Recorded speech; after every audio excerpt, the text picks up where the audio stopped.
எல்லாவற்றுக்கும் ஒரு விலை இருக்குங்க. எழுத்துன்னு இல்லை, எந்த கலையும் தீவிரமான கவனத்தை கோரக்கூடியது. படிக்கிறது ஒன்று தான் வழி. இதோ இந்த பில்டிங் இருக்குது பார்த்தீங்களா, இங்கே ஏசி போட்டு குழுகுலுன்னு இருக்குல்ல, இதை மறந்துடுங்க.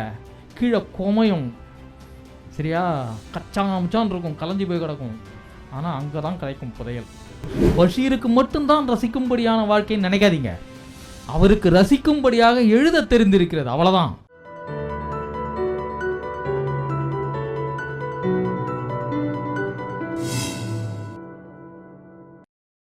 இன்றைய நாளின் முதல் அமர்வில் சிறந்த உரைநடை எழுத்தின் அடிப்படை இலக்கணங்கள் என்ற தலைப்பில் உரையாட மெட்ராஸ் பேப்பர் இணைய இதழின் ஆசிரியர் எழுத்தாளர் ப. ராகவன் ஐயா அவர்களை அன்புடன் அழைக்கிறோம்.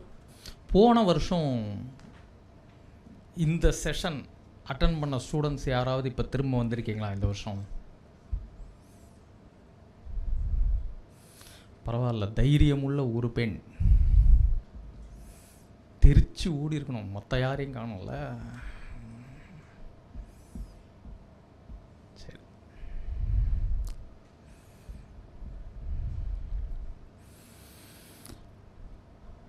இந்த உரைநடை பயிற்சி வகுப்பு 14 நாள் நடக்கிற ஒரு தொடர் நிகழ்ச்சியினுடைய ஒரு பகுதி. இது ஒரு மிகப்பெரிய முன்னெடுப்பு. தமிழ்நாட்டில் இதுக்கு முன்னாடி எனக்கு நினைவு தெரிஞ்சு எப்பவும் அரசு சார்ந்து இந்த மாதிரியான ஒரு முன்னெடுப்புகள் நிகழ்ந்ததில்லை. இப்போது சில வருடங்களாக இது நடக்குது. தொடர்ச்சியாக 14 நாள் கோடைகால பயிற்சி முகாம் எழுத்து சார்ந்து, வாசிப்பு சார்ந்து நடக்கிறதுங்கிறது ரொம்ப பெரிய விஷயம். சென்னை மாவட்ட நூலக ஆணைக்குழு அதனுடைய தலைவர் மனுஷபுத்திரன், அவருக்கு உதவி செய்யும் அதிகாரிகள், அரசு அனைவரும் நமது நன்றிக்குரியவர்கள், வாழ்த்துக்குரியவர்கள். லீவ் விட்டால் ஜாலியாக சினிமாவுக்கு போகலாம், ஊரை சுற்றலாம் இல்லையா? ஓடிடியில் ஏதாவது பார்க்கலாம், வெப் சீரிஸ் பார்க்கலாம், வேறு ஏதாவது செய்யலாம், மாலுக்கு போகலாம், எவ்வளவோ பண்ணலாம். ஒரு திங்கட்கிழமை காலையில் 10:30 மணிக்கு 50-60 பேருக்கு மேலே ஸ்டூடெண்ட்ஸ் இங்கே வந்து உட்கார்ந்துருக்கீங்கன்னா இது மிக முக்கியமான ஒரு தருணம்.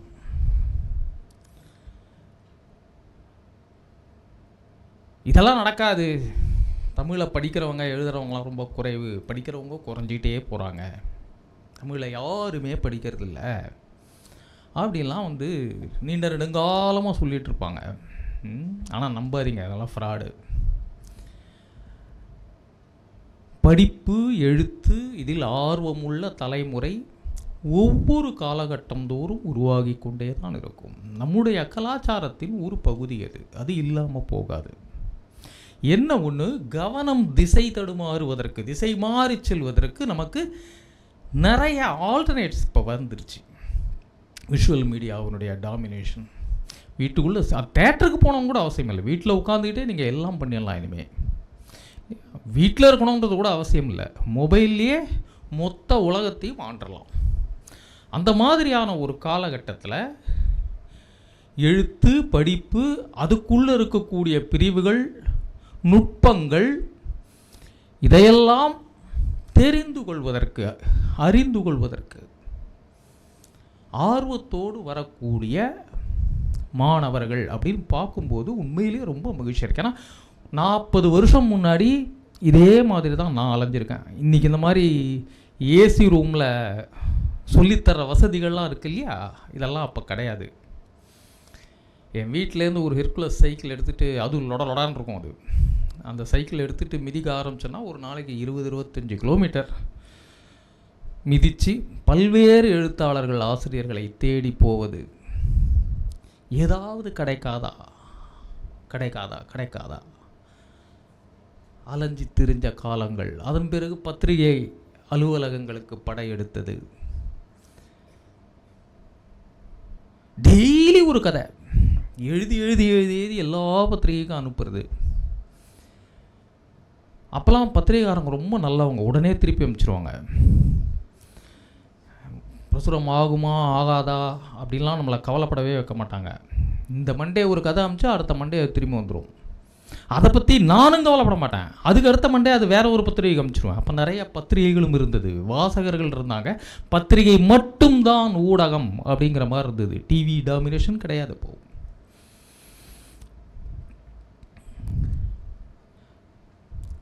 அந்த காலகட்டத்தில் இருந்து இன்னைக்கு இந்த நிகழ்ச்சி வரை எல்லாமே மாறி இருக்கு, எல்லாமே வளர்ந்துருக்கு. அடிப்படையான விஷயங்கள் அப்படியே தான் இருக்கு. கற்றுக்கொள்வதில் இருக்கக்கூடிய ஆர்வம், இத்தனை யங்ஸ்டர்ஸை பார்க்கும்போது 40 வருஷம் முன்னாடி நான் என்னை பார்க்குற மாதிரி தான் இருக்குது, அப்படியே திரும்ப பார்க்குற மாதிரி இருக்குது. ரொம்ப மகிழ்ச்சியாக இருக்குது.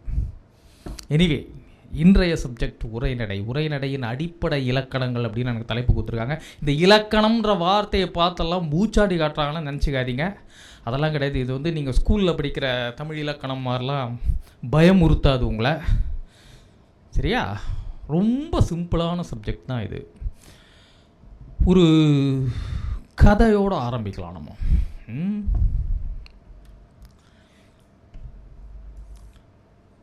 1986 ஒரு 1-2 வருஷம் 3 வருஷம் பயங்கர சினிமா பைத்தியம் பிடிச்சி அலைஞ்சிட்டு இருந்தேன். பைத்தியம்னா கொஞ்சம் நஞ்ச பைத்தியம் கிடையாது. டே அண்ட் நைட் அதே நினப்பாக இருக்கும். ராத்திரி படுத்தாலும் அதே ஞாபகமாக இருக்கும். தூக்கத்துலேயும் சினிமா தான் வரும். கண்ணு முழிச்சாலும் அதே தான் இருக்கும். அடுத்த ஆஸ்கர் அவார்டு அப்படின்னு ஒன்று வழங்கப்படும் போது அது ஒரு இந்தியனுக்கு தமிழனுக்காக தான் இருக்கும். அநேகமாக அது எனக்காக தான் இருக்கும் அப்படின்னு ஒரு தடவையும் நினச்சிப்பேன். அந்த மாதிரி பைத்தியம் பிடிச்சி அலைஞ்ச காலம். ஆனால் சினிமானா என்னன்னு தெரியாது, உள்ளே போனது கிடையாது, எதுவும் கிடையாது. வாய்ப்பு தேடி அலையணும் அப்படிங்கிறதே அப்போ தான் தெரியும். அப்படி வாய்ப்பு தேடி அலைய எல்லாரும் என்ன பண்ணுவாங்க, அந்த காலத்தில் சினிமா கலையிறதுன்னா வரிசையாக டைம் வச்சுக்கிட்டு ஒரு கம்பெனிக்கும் போய் வாய்ப்பு கேட்டு நிற்பாங்க. நான் அந்த மாதிரி பண்ணலை. ஒரே ஒரு இயக்குனரை டார்கெட் பண்ணேன். அந்நிய தேதியில் எனக்கு அவரை பிடிக்கும், அவர் படங்கள் பிடிக்கும் எனக்கு, அவ்வளோதான். அவரை டார்கெட் பண்ணேன். போய் இவர்கிட்ட நம்ம போய் இது எப்படியாவது சேர்ந்துடணும், சினிமா கற்றுட்டு 1 இயர் போகிறோம். எனக்கு 1 இயரில் சினிமா கற்றுட்டு நம்ம உடனே ஒரு படம் டைரக்ட் பண்ணிடலாம், அடுத்த வருஷம் ஆஸ்கர் வாங்கிடலாம் அப்படின்னு முடிவு பண்ணிட்டேன். முடிவு பண்ணிவிட்டு அவரை தேடி போகிறேன். அவருடைய ஆஃபீஸ் வாசல், மயிலாப்பூரில் அவருடைய ஆஃபீஸ், 17A கற்பகாம்பாள் நகர் அவருடைய ஆஃபீஸ் அட்ரஸ், மயிலாப்பூரில். ஓகேவா? அங்கே போகிற லஸ் கார்னர் பக்கத்தில் இருக்கும். அங்கே அவருடைய ஆஃபீஸ்க்கு போயிட்டு வாசலில் நிற்கிறேன். ஒரு ஈஸியாக நிறைய பேர் வராங்க, உள்ளே போகிறாங்க, வெளில வராங்க. யார் எதுவுமே மூஞ்சி தெரியாது. ஏன்னா சினிமாவில் உங்களுக்கு ஹீரோயின் முகம் மட்டும்தான் நமக்குலாம் தெரியும். உள்ளே இருக்கிற டெக்னீஷியன்ஸ்லாம் பெரும்பாலும் வெளியில் யாருக்கும் முகம் தெரியாத காலம் அது. இன்னைய மாதிரிலாம் பேட்டி கீட்டிலாம் கொடுக்க மாட்டாங்க. பெருசாக ஊடக வெளிச்சம் கிடையாது அவங்க டெக்னீஷியன்ஸ்க்கு. பட் அந்த இயக்குனர் எனக்கு நல்லா தெரியும். காலையில் ஒரு 10-10:30 மணிக்கு வருவார், அவர் ஆஃபீஸ்க்கு வருவார். 36 அவருடைய வண்டி நம்பர், ப்ரீமியர் பத்மினி காரு. அந்த கற்பகாம்பாள் நகர் முனையில் அந்த கார் வரும்போதே இங்கே அவருக்கு ஆஃபீஸ்க்கு எதிர செவுத்து மேலே குட்டி செவுறு மாதிரி இருக்கும், எதிர் வீட்டு காம்பவுண்ட் வால், அது மேலே தான் உட்காந்துருப்போம். ஒரு 4-5 பேர் சான்ஸ் கேட்டு உட்காந்துருப்போம். 4-5 பேரில் வந்து எவன் நடிக்கிறதுக்கு வந்திருக்கான் சான்ஸ் கேட்டு, எவன் டைரக்ஷனுக்கு வந்திருக்கான், எவன் கேமராவுக்கு வந்திருக்கான்லாம் தெரியாது. சொல்லிக்க மாட்டாங்க, ஒருத்தர் பேசிக்க மாட்டாங்க. ஏன்னா யார் வேணால் யாருக்கு வேணால் போட்டியாக இருக்கலாம்ல, அதனால். ஸோ உட்காந்துருப்போம். அவர் வண்டி வர்றது தெரிஞ்சோன்னா தொப்புன்னு அந்த செவத்துலேருந்து எல்லோரும் கீழே குதிக்க வேண்டியது. வரும்போது குடுன்னு எதிர போய் நின்று செக்யூரிட்டி கார்டு மாதிரி சார் சல்யூட் அப்படின்னு சொல்லிட்டு எல்லாருமே அப்படி நிற்பாங்க. அவர் தலையாடிட்டு உள்ளே போயிடுவார். ஒரு 4 நாள் இந்த மாதிரி பார்த்ததும் ரொம்ப போர் அடிச்சிருச்சு எனக்கு. இந்த மாதிரிலாம் பண்ணி இந்த ஜென்மத்தில் நம்ம ஆஸ்கார் வாங்க முடியாதுடா, இதுக்கு வேறு ஏதாவது வழி பண்ணணும் அப்படின்னு சொல்லிட்டு ஒன் ஃபைன் டே என்ன பண்ணேன், அந்த மாதிரிலாம் குட்டி செவத்தில் உட்காராமல் நேராக அந்த ஆஃபீஸில் வேலை பார்க்குற மாதிரி குடுன்னு உள்ளே போயிட்டேன். அது பெரிய ஆஃபீஸ் பில்டிங்லாம் இல்லை, வீடு மாதிரி தான் இருக்கும். அது கொஞ்சம் பெரிய சைஸ் வீடு மாதிரி இருக்கும். அது நேராக உள்ளே போயிட்டேன். இப்போ அவர் உள்ளே வரும்போது நான் உள்ளே இருந்து அவருக்கு வணக்கம் சொல்கிறேன், ஸ்டாஃப் மாதிரி. இவன் யாரா, இவன் எங்கேயுமே பார்க்கல, இவனை ஃபஸ்ட் டைம் பார்க்குறோமே அப்படிங்கிற மாதிரி அவர் பார்க்குறாரு. அப்போ நான் வந்து என்னுடைய விருப்பத்தை அவர்கிட்ட சொல்கிறேன். சார் நான் உங்ககிட்ட சேர்ந்து சினிமா கற்றுக்கணும் சார். வாய்ப்பு இருந்தால் சொல்கிறேன் தம்பி, போயிட்டு வாங்க அப்படிங்க.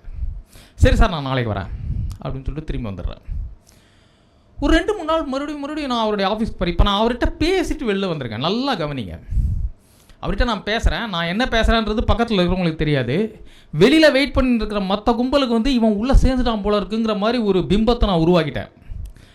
உள்ளே இருக்கிறவங்களுக்கு சாருக்கு தெரிஞ்சவன் போல இருக்குது அப்படிங்கிற ஒரு எண்ணத்தையும் கொடுத்துட்டேன். உண்மையில் எனக்கு யாரையும் தெரியாதாங்க.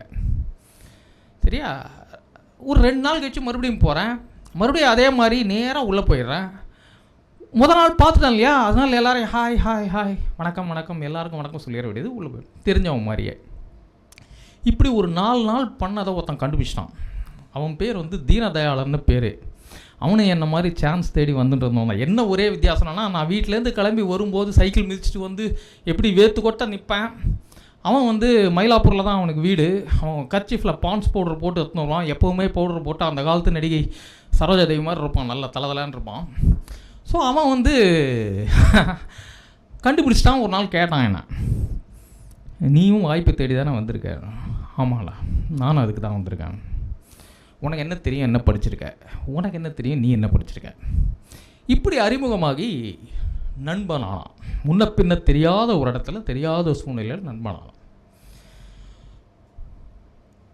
ஒரு குறிப்பிட்ட காலகட்டம் வரைக்கும் நான் என்னுடைய முயற்சியை விடாமல் ட்ரை பண்ணேன். அவருக்கு நல்லா என்ன தெரிஞ்சுது, நான் நல்லா பேசுகிறேன் அப்படின்னு யாராக இருந்தாலும் மரியாதை கொடுத்து பேசுவார். மூஞ்சில் எடுத்த மாதிரிலாம் நடந்துக்க மாட்டார். ரொம்ப கௌரவமாக கண்ணியமாக நடந்துக்கக்கூடிய ஒரு மனிதர்.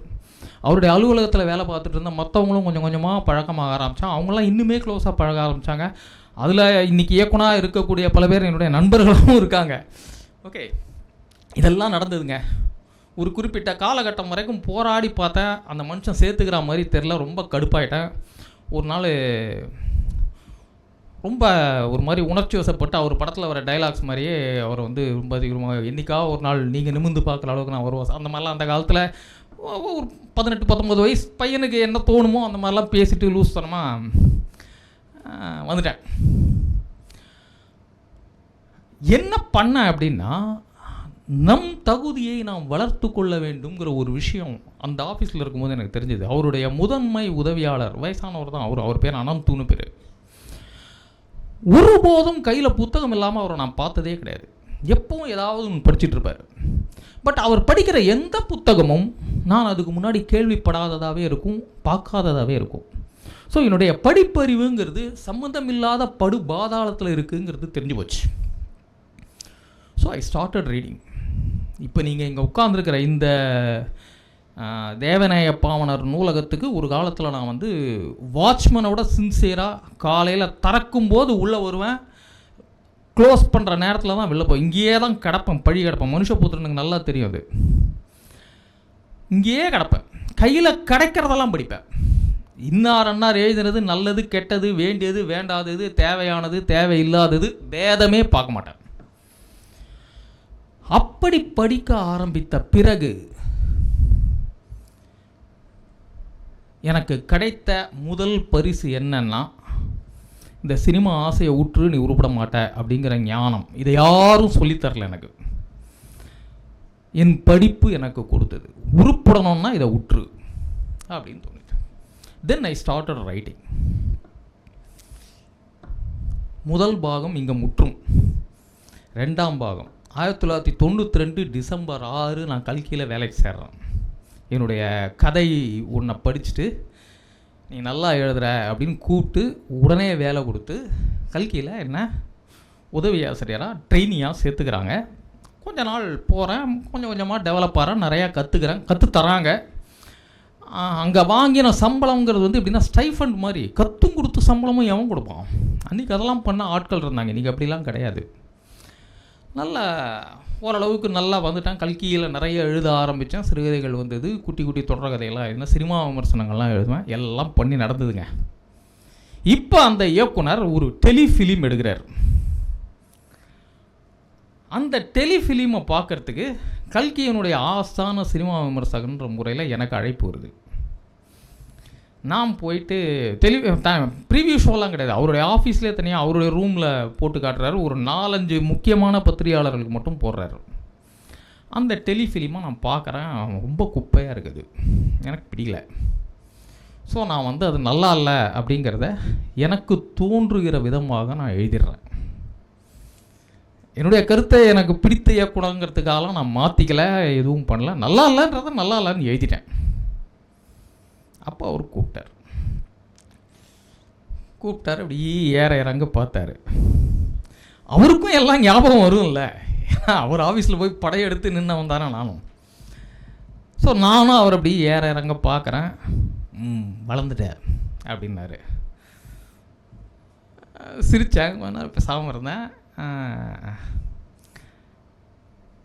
சரி நீ சேர்ந்துக்கோ அப்படின்னாரு. எப்போ 86-87 நான் போட்ட அப்ளிகேஷனுக்கு 93-94 பதில் வருது, சேர்ந்துக்கோ அப்படின்னு. இந்த கதையினுடைய முக்கியமான புள்ளி இதுதான். எது அவரை இவன் தகுதியானவன் அப்படின்னு நினைக்க வச்சுது? யாராவது எனக்கு பதில் சொல்லணும். உறக்க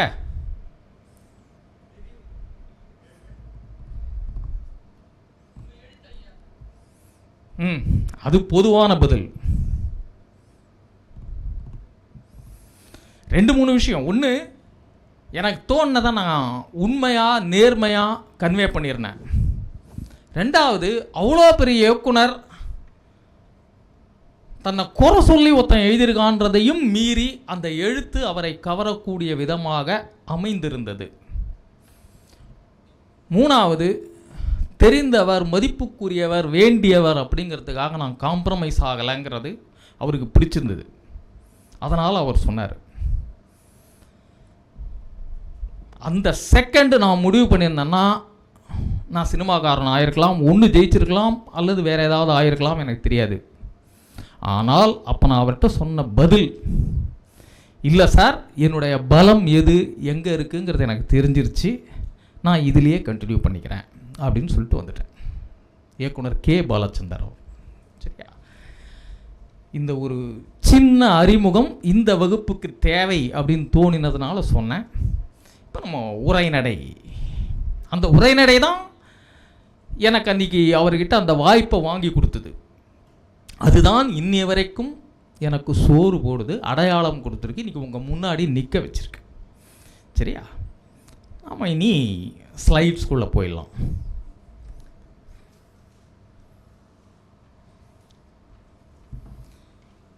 இங்கே நீங்கள் பார்க்குறீங்க இல்லையா, எளிய பதங்கள், எளிய நடை, எளிதில் அறிந்து கொள்ளக்கூடிய சந்தம், பொதுஜனங்கள் விரும்பும் மெட்டு. இது வந்து ஆக்சுவலாக தன்னுடைய கவிதைக்கு இலக்கணமாக பாரதியார் சொல்லியிருக்கிறதுங்க. இது என்ன உரைநடைக்கும் இதுக்கு சம்மந்தம் இல்லை, அவர் கவிதைக்கு இலக்கணமாக பாரதியார் சொல்லியிருக்கிறது தான் இது. அவருடைய பாஞ்சாலி சபதம் அப்படிங்கிற காப்பியத்தினுடைய முன்னுரையில் அவர் இதை சொல்லுவார். எளிய பதங்கள் அப்படின்னா என்ன? சிம்பிள் வேர்ட்ஸ், அவ்வளோதான். எளிய நடை அப்படின்னா என்ன? கன்ஃபியூஸ் பண்ணக்கூடாது, குழப்பக்கூடாது, சுற்றி வளைக்கக்கூடாது, நேராக மனசில் தோன்றதை சின்ன சின்ன சென்டென்ஸில் சொல்லிடணும். எளிதில் அறிந்து கொள்ளக்கூடிய சந்தம், இதை நம்ம சாய்ஸில் விட்டுறலாம். இந்த சந்தம்ன்றது வந்து போயட்ரிக்கான ஒரு சமாச்சாரம். பிற்காலத்தில் உங்களுக்கு உரைநடைக்கும் சந்தம் உண்டு. அது வந்து வளர்ந்த பிறகு, ஓரளவுக்கு எழுதி பழகின பிறகு கற்றுக்கொள்ள வேண்டிய விஷயம். ஆரம்பத்தில் அது தேவையில்லை. பொதுஜனங்கள் விரும்பும் மெட்டு, ஜனங்களுக்கு பிடிக்கணும். நாம் எழுதுவது மக்களுக்கு, படிப்பவர்களுக்கு பிடிக்க வேண்டும். சரியா? பாட்டுக்காக பாரதியார் சொன்ன இந்த கிராமர், இந்த 3வது லைனை கட் பண்ணிட்டா ப்ரோஸுக்கு உதவும். Next slide. நல்ல உரைநடை அப்படின்னா அதுக்கு 4 பாடம். It's very simple. கவிதை மாதிரி புரிவதற்கு, கவிதை மாதிரின்னு ஆரம்பிச்சுன்னா மனுஷபுத்திரன் வர்றாரு. வணக்கம், கிளாஸுக்கு லேட்டாக வந்திருக்கீங்க தெரியும். நல்ல உரைநடைக்கு 4 பாடம். இந்த 4 குட்டி குட்டி விஷயங்களை மனசில் வச்சுக்கிட்டா நாம் எழுதுறது மிக நிச்சயமாக படிப்பவர்களுக்கு பிடிக்கும். இந்த 4 என்னன்றதை பார்ப்போம். எளிய சொற்கள், இது ஆல்ரெடி பாரதியார் சொல்லிட்டார், சரியா? நம்ம பிட்டு தான் அடிக்க போகிறோம். எளிய சொற்கள், சிறிய சொற்றொடர்கள். இங்கே தான் பெரும்பாலானவர்கள் தப்பு பண்ணுவாங்க. கேட்கறதுக்கு பார்க்கறதுக்கு இது ஈஸி மாதிரி இருக்கும். சின்ன சென்டென்ஸ் அப்படின்னா என்ன? இப்போ உங்களுக்கு பசிக்குது, வீட்டில் உங்கள் அம்மாட்ட அதை கன்வே பண்ண போகிறீங்க, என்ன சொல்லுவீங்க? சாப்பிட ஏதாச்சும் வேணும். வேற யாராவது? சோறு இருக்கா 2. வேற? பசிக்குது 1. வேற? சோறு போடுங்க 2. ஸோ அதிகபட்ச வார்த்தைகள் நீங்கள் பயன்படுத்தினது 3, குறைந்தபட்ச வார்த்தை 1, சரியா? ஆனால் நான் அம்மானு ஒரு வார்த்தை முதல்ல சொன்னேன், வீட்டில் அம்மாட்ட கேட்கணும் அப்படின்னு சொன்னேன் இல்லையா? ஸோ உங்களுக்கு பசிக்குதுங்கிறது உங்கள் அம்மாவுக்கு ஆட்டோமேட்டிக்காக தெரிஞ்சிடும். So there is no need for a word. எதிர போய் நின்னீங்கனாலே உங்களுக்கு பசிக்குதுன்னு மூஞ்சை பார்த்து சொல்லிடுவாங்க. ஸோ அந்த ஒரு வார்த்தைக்கும் அவசியம் இல்லை. ஓகேவா? 3 வார்த்தையை ஒரு வார்த்தையாக்கி அந்த ஒரு வார்த்தையும் டெலீட் பண்ணி தூக்கி போட்டுடலாம், அவசியம் இல்லை. இதுவே ஹோட்டலுக்கு போகிறீங்க, ஒரு சப்ளையர்கிட்ட நீங்கள் கன்வே பண்ணணும்னா என்ன இருக்குப்பா அப்படின்னு ஆரம்பிப்பீங்க. அவர் வரிசையாக ஒரு நீண்ட சொற்றொடர் ஒன்று சொல்லுவார். இட்லி, தோசை, மசால் தோசை, ரவா தோசை, பூரி, குருமா, அது இதுன்னு வரிசையாக ஒரு பட்டியல் ஒன்று சொல்லுவார். அதிலிருந்து எதுவுமே புரியாது உங்களுக்கு. நீங்கள் எதுக்கு முதல்ல ஒரு பிளேட் இட்லி கொண்டான்னு சொல்லுவீங்க. அதுக்கு ஒரு 10 நிமிஷம் கழிச்சு வரும், அப்போவே பாதி பசி போயிடும் இல்லையா? ஸோ ஒரு சாதாரண விஷயம் பசி கன்வே பண்ணுற இடத்துக்கு ஏற்றாற் போல சொற்களின் தேவை அமைகிறது. ஒரு கல்யாண பந்தியில் சாப்பிட உட்காடுறீங்க, அங்கேயும் நீங்கள் எதுவும் பேச வேணாம், இலையில் அவன் பாட்டுக்கு போட்டு போயிட்டே இருப்பான். ஏதாவது வேணும்னா கூப்பிட்டு கேட்கணும். ஹோட்டல்னா வேறு மாதிரி, வீடுன்னா வேறு மாதிரி இல்லையா? இடத்துக்கு ஏற்ப சொற்களின் அளவு கூடும் குறையும். ஆனால் நீங்கள் கன்வே பண்ணுறது கரெக்டாக போய் சேரணும்னா எவ்வளவுக்கு எவ்வளவு சுருக்கமாக பயன்படுத்துகிறீர்களோ அவ்வளவுக்கு அவ்வளவு நேர்த்தியாக போய் சேரும். இது அடிப்படை இலக்கணம், சரியா? தெளிவாக புரிவது. அதே சாப்பாட்டு மேட்டரை எடுத்துங்க. நைட்டு 7 மணிக்கு சாப்பிட்டேன், 12 மணி வரைக்கும் உட்காந்து படிச்சிருக்கேன், அதுக்கப்புறம் சரியாக தூக்கமே வரல. காலை 4 மணிக்கு கரண்ட் போயிடுச்சு, 6:30 மணி வரைக்கும் கரண்ட் இல்லை, படுத்து உருண்டு புரண்டதில் தலையெல்லாம் வலிக்குது, உடம்பெல்லாம் வலிக்குது. காலைல எழுந்து காப்பியாவது குடிச்சிருக்கணும், அதுக்கும் வழி இல்லை. அது இல்லை, இது இல்லை, எல்லாம் மணி இன்னும் 8 நான் கிளம்பணும், டைம் ஆகுது. ஏன்டா புலம்புற, என்ன வேணும் உனக்கு? அடுத்த கொஸ்டின் அதுவாக இருக்கும். இதே தாய் நீங்கள் ஒன்றும் சொல்லாமல் எதிர போய் நின்னீங்கன்னா 2 இட்லி எடுத்து வச்சுட்டு போயிட்டே இருந்திருப்பாங்க. இவ்வளோ வார்த்தைகள் தேவையா?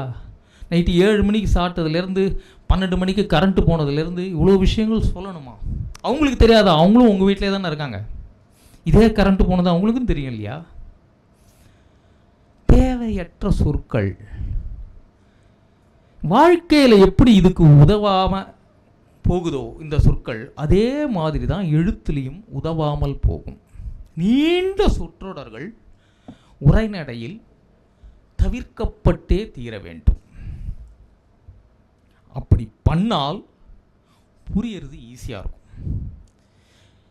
இந்த தெளிவாக புரியுதா இல்லையா நாம் சொல்கிறது, ஏதோ ஒன்று எழுதுறீங்க, அது தெளிவாக புரியுதா இல்லையா அப்படிங்கிறத நீங்களே டெஸ்ட் பண்ணி பார்த்துக்கிறதுக்கு ஒரு எளிய வழி இருக்குது.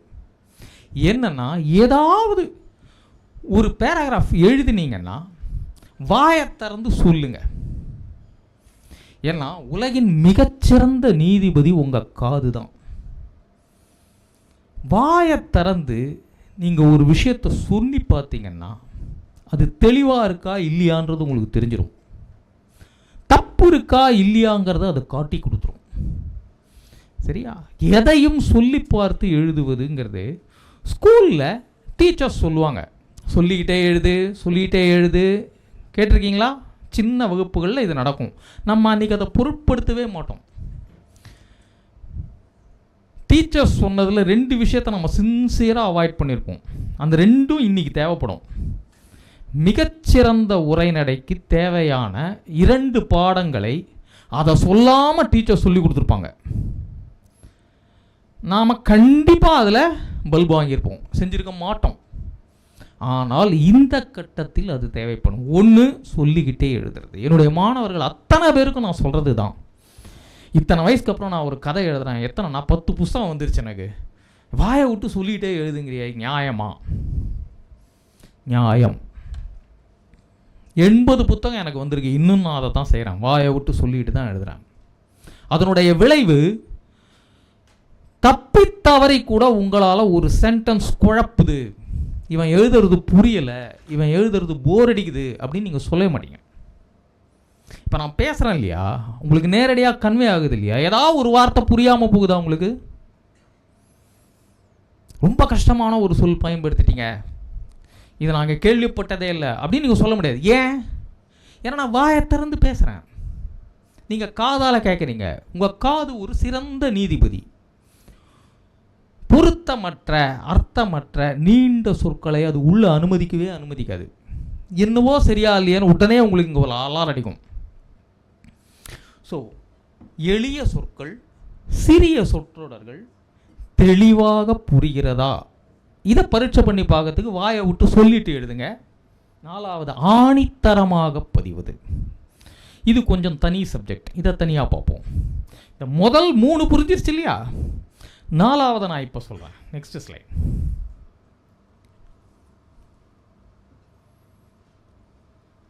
ஓகே, அதுக்கு முன்னாடி இதை நான் எக்ஸ்பிளைன் பண்ணிட்டேன். நெக்ஸ்ட் போயிடுங்க. 2வது சொன்னது, இந்த புரியாமல் காதில் விழுந்தாலும் மனசுக்குள்ளே ஏறி உட்காராத உதாரணம் இது. ஃபேஸ்புக்கில் ரீசண்டாக கொஞ்சம் வருஷமாக பர்த்டே விஷஸ் போடுறவங்கெல்லாம் இந்த மாதிரி பண்ணுறானுங்க. இது எப்படின்னா, ரஷ்யன் ஜிம்னாஸ்டிக்ஸ் பார்ப்பீங்களா? விதவிதமாக உடம்பை முறுக்கி அந்த பொண்ணுங்க பண்ணுறதெல்லாம் பார்த்தா பயமாக இருக்கும். எங்கே எது நொறுங்கி விழப்போகுதுனே தெரியாது. ஆனால் அவங்க நல்லா ரப்பர் மாதிரி வளைச்சி நெளிச்சு எழுந்திரிச்சு ஓடிடுவாங்க கடைசியில். ஆனால் நம்ம ஆட்கள் மொழியை வைத்து கொண்டு செய்கிற ஜிம்னாஸ்டிக்ஸ் இருக்குது பாருங்க, ரொம்ப பயங்கரம். இப்போது ரொம்ப சிம்பிள். தம்பி, உனக்கு என்னைக்குப்பா பர்த்டே? நவம்பர் 27 இந்த தம்பிக்கு பர்த்டே. நான் ஞாபகம் வச்சுட்டு வாழ்த்து சொல்கிறேன், ஹாப்பி பர்த்டே. இப்படி சொன்னால் உனக்கு கன்வே ஆகிடும் இல்லையா? அதை விட்டுட்டு மகிழ் திகழ் அன்பின் சிநேகிதத்துக்கு அகம் நிறை 6 தின வாழ்த்துக்கள்னு சொன்னால் எப்படி இருக்கும் உனக்கு? சரி, தாலாட்டு நாள் வாழ்த்துக்கள் எதை வேணா வச்சுங்க. ஒரு 1/2 கிலோ பகோடாவை வாயில் வச்சுட்டு சுற்றி வச்சு அடித்து உள்ள தள்ளனா எப்படி இருக்குமோ அப்படி இல்லை? இப்படி தாங்க எழுதுறாங்க. நீ எதுக்குடா இப்படி போட்டு முறுக்கிக்கிற? இப்போ நேராக நின்று இப்படி பேசுகிறேன், எனக்கும் கம்ஃபர்டபுளாக இருக்குது, உங்களுக்கும் கம்ஃபர்டபுளாக இருக்குது. நான் இப்படி கோணின்னு குறிக்கிட்டு இப்படி நின்று பேசினா எப்படி இருக்கும்? பார்க்க கேவலமாக இருக்கும், எனக்கும் கஷ்டமாக இருக்கும். மொழியை மனிதர்களைப் போல கையாள வேண்டும். ஏன்னா ஒரு புக் அப்படிங்கிறது ஒரு ப்ராடக்ட் அல்ல. எந்த புத்தகமாக வேணா இருக்கட்டும், எந்த மொழியை சேர்ந்த புத்தகமாக வேணாலும் இருக்கட்டும், நீங்கள் எப்போ படிப்பீங்க யோசிச்சு பாருங்கள். உங்கள் பக்கத்தில் யாராவது பேசுறதுக்கு இல்லைன்னா தான் நீங்கள் படிப்பீங்க.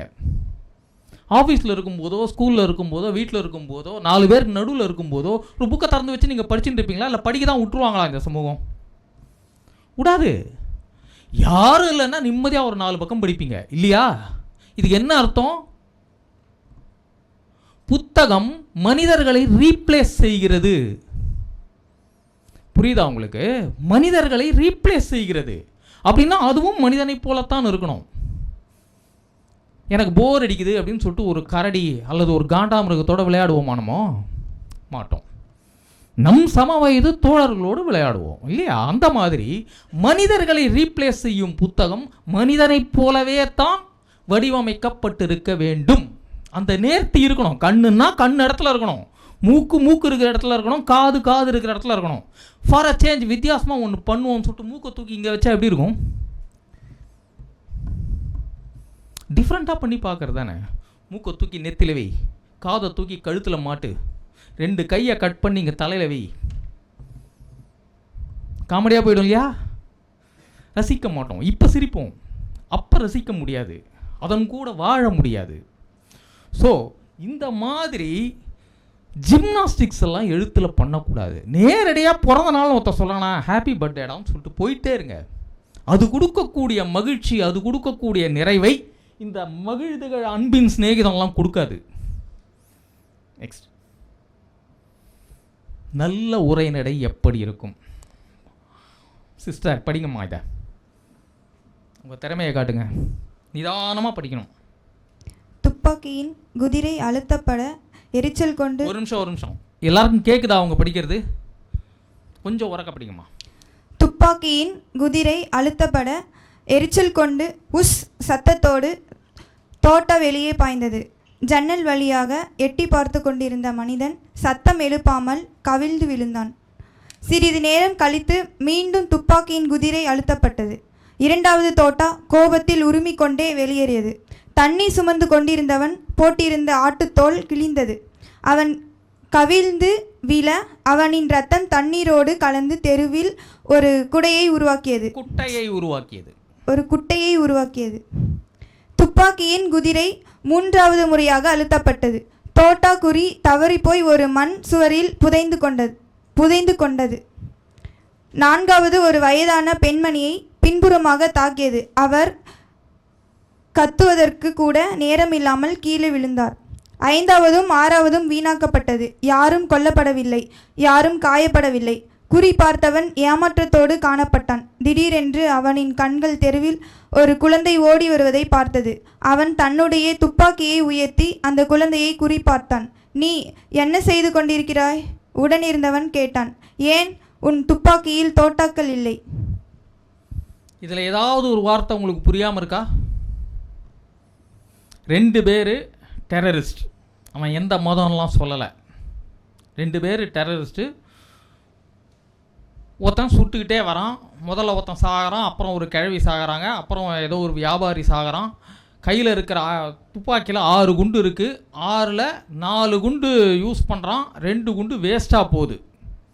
இது எல்லாம் முடிஞ்சதுக்கப்புறம் ஒரு குழந்தை வீட்டை விட்டு வெளில வருது. துப்பாக்கி எடுத்து அந்த குழந்தையை நோக்கி குறி பார்க்குறான். இவ்வளோதானே? இதில் ஏதாவது ஒரு சொல் புரியாமல் இருக்கா? எல்லா சொல்லும் புரியுதா? அப்படியே ஸ்லைடில் கொஞ்சம் பின்னாடி போங்க. முன்னாடி பின்னாடி. எதை சிந்திக்கிறோமோ அது நேரடியாக நம்ம சிந்திக்கக்கூடிய மொழியிலேயே அவர் எழுதியிருக்காரா? பேசக்கூடிய மொழியிலேயே இருக்கா? இலக்கணம் சுத்தமாக எழுதப்பட்டிருக்கு. இன்னும் ஒரு ஸ்லைட் முன்னாடி போங்க. எளிய சொற்கள் இருக்கு, சின்ன சின்ன சென்டென்ஸ் இருக்கு, தெளிவாக புரியுது. ஆணித்தரமாக பதிவதற்கு என்ன செய்திருக்கிறார் அதை மட்டும் பார்ப்போம். இப்போ அந்த ஸ்லைடுக்கு போங்க. உன் துப்பாக்கியில் தோட்டாக்கள் இல்லை. ஏண்டா லூசாடா நீ? 6 குண்டும் போயிருச்சு. இப்போ அந்த குழந்தைய நோக்கி துப்பாக்கியை நீட்டுறிய பைத்தியமானி அப்படின்னு கூட வந்தவன் கேட்குறான். இன்னும் ஒரு வரி எழுதினா இந்த கதை முடிஞ்சு போச்சு. மொத்தமே 10 வரியில் எழுதப்பட்ட கதை. ஒரு வரியில் கதை முடிய போகுது. அந்த ஒரு வரி என்னவா இருக்கும் சொல்லுங்க பார்ப்போம். நீங்கள்லாம் நாளைக்கு பெரிய எழுத்தாளராக போகிறீங்க. அதனால் இப்போ யோசிக்க ஆரம்பிச்சிருங்க. இந்த கதையினுடைய இன்னும் ஒரு வரி எழுதினா இந்த கதை முடிஞ்சு போச்சு. அந்த ஒரு வரி என்ன? நீங்கள் தமிழ் சினிமா டைரக்டர் ஆகிடுவீங்கம்மா. நான் கதை எழுதுறதை பற்றி மட்டும்தான் சொல்லுவேன். சரி, நானே சொல்லிடுறேன். நெக்ஸ்ட் ஸ்லைட் போயிடுங்க. வாயை மூடு. அந்த குழந்தைக்கு அது எப்படி தெரியும்? உன் துப்பாக்கியில் தோட்டா இல்லடான்னு இவன் சொல்கிறான். வாயை மூடு. அந்த குழந்தைக்கு அது எப்படி தெரியும்னு கேட்குறான். மத வெறி, கொலை வெறி, தீவிரம், கண்மூடித்தனம், காட்டு மிராண்டித்தனம் ஒரு சமூகத்தை எப்படி நாசமாக்குகிறது, மொத்த தேசத்தினுடைய சரித்திரம் அந்த ஒரு லைன்ல வந்து உட்காருதுங்க. இன்னைய வரைக்கும் நம்ம அதை தான் பார்த்துக்கிட்டு இருக்கோம். இந்தியா பாகிஸ்தான் பிரிவினையின் போது நடந்த கலவரத்தை ஒட்டி எழுதப்பட்ட பல கதைகள், சதத் ஹசன் மண்டோனுடைய பல கதைகள் உண்டு. அதுல ஒரு கதை இது, 10 வரியில சொல்லப்பட்ட கதை. 1948 எங்க இருக்கு, 2025 எங்க இருக்கு? நேற்று பஹல்காம்ல நடந்தது இதானே இல்லையா? எல்லா காலத்துக்கும் எல்லா தலைமுறைக்கும் எந்த மொழியில இந்த 10 லைன் வேணாலும் நீங்க டிரான்ஸ்லேட் பண்ணலாம். இந்த வார்த்தைக்கு என்ன அர்த்தம்னு எவனும் கேட்க மாட்டான். ஈஸியா டிரான்ஸ்லேட் பண்ணலாம். கூகுள் டிரான்ஸ்லேட்டரை தப்பு பண்ணாதுங்க. உலகத்திலே அதிகம் தப்பு பண்ணக்கூடிய கருவி எதுன்னா கூகுள் டிரான்ஸ்லேட்டர். அதுவே பக்காவா டிரான்ஸ்லேட் பண்ணி கொடுத்துரும். இது அவ்வளோ குழந்தைக்கு எழுதுற மாதிரி எழுதியிருக்கான் இந்த ஆளு. உலக புகழ்பெற்ற எழுத்தாளர் சதத் ஹசன் மண்டோ. முடிந்தால் அவருடைய புத்தகத்தை வாங்கி படிச்சு பாருங்க. அவருடைய சிறுகதைகள் மொத்த தொகுப்பு கிடைக்குது. ஆணித்தரமாக சொல்வது என்றால் என்னன்னா, உக்கரமா பேசி ஒரு புரட்சிகரமா ஒரு விஷயத்தை வைக்கிறது, ஆணி அடிக்கிற மாதிரி அடிக்கிறது, அப்படிலாம் நினைச்சுக்காதீங்க. நாம் சொல்லக்கூடிய விஷயம் எக்காலத்துக்கும் பொதுவானதாக, எல்லா தலைமுறையினருக்கும் புரியக்கூடியதாக, என்றும் நிலைத்து நிற்பதாக, சொல்ல வரும் விஷயத்தை மிக தெளிவாக சொல்லக்கூடியதாக இருப்பது. ஒரே வரி 4 வார்த்தையில முடிக்கிறார் அவர். வாயை மூடு, அந்த குழந்தைக்கு என்ன தெரியும்? இந்த ஒரு வரியை நம்ம இப்போ 5 நிமிஷம் பேசியிருக்கோம் இல்லையா? உட்கார்ந்தா ஒரு ஃபுல் டே பேசலாம். இந்தியாவும் பாகிஸ்தானும் இதை தான் 77 வருஷமாகவும் பேசிட்டு இருக்கு. உண்டா இல்லையா? நெக்ஸ்ட், அடுத்த பாடம்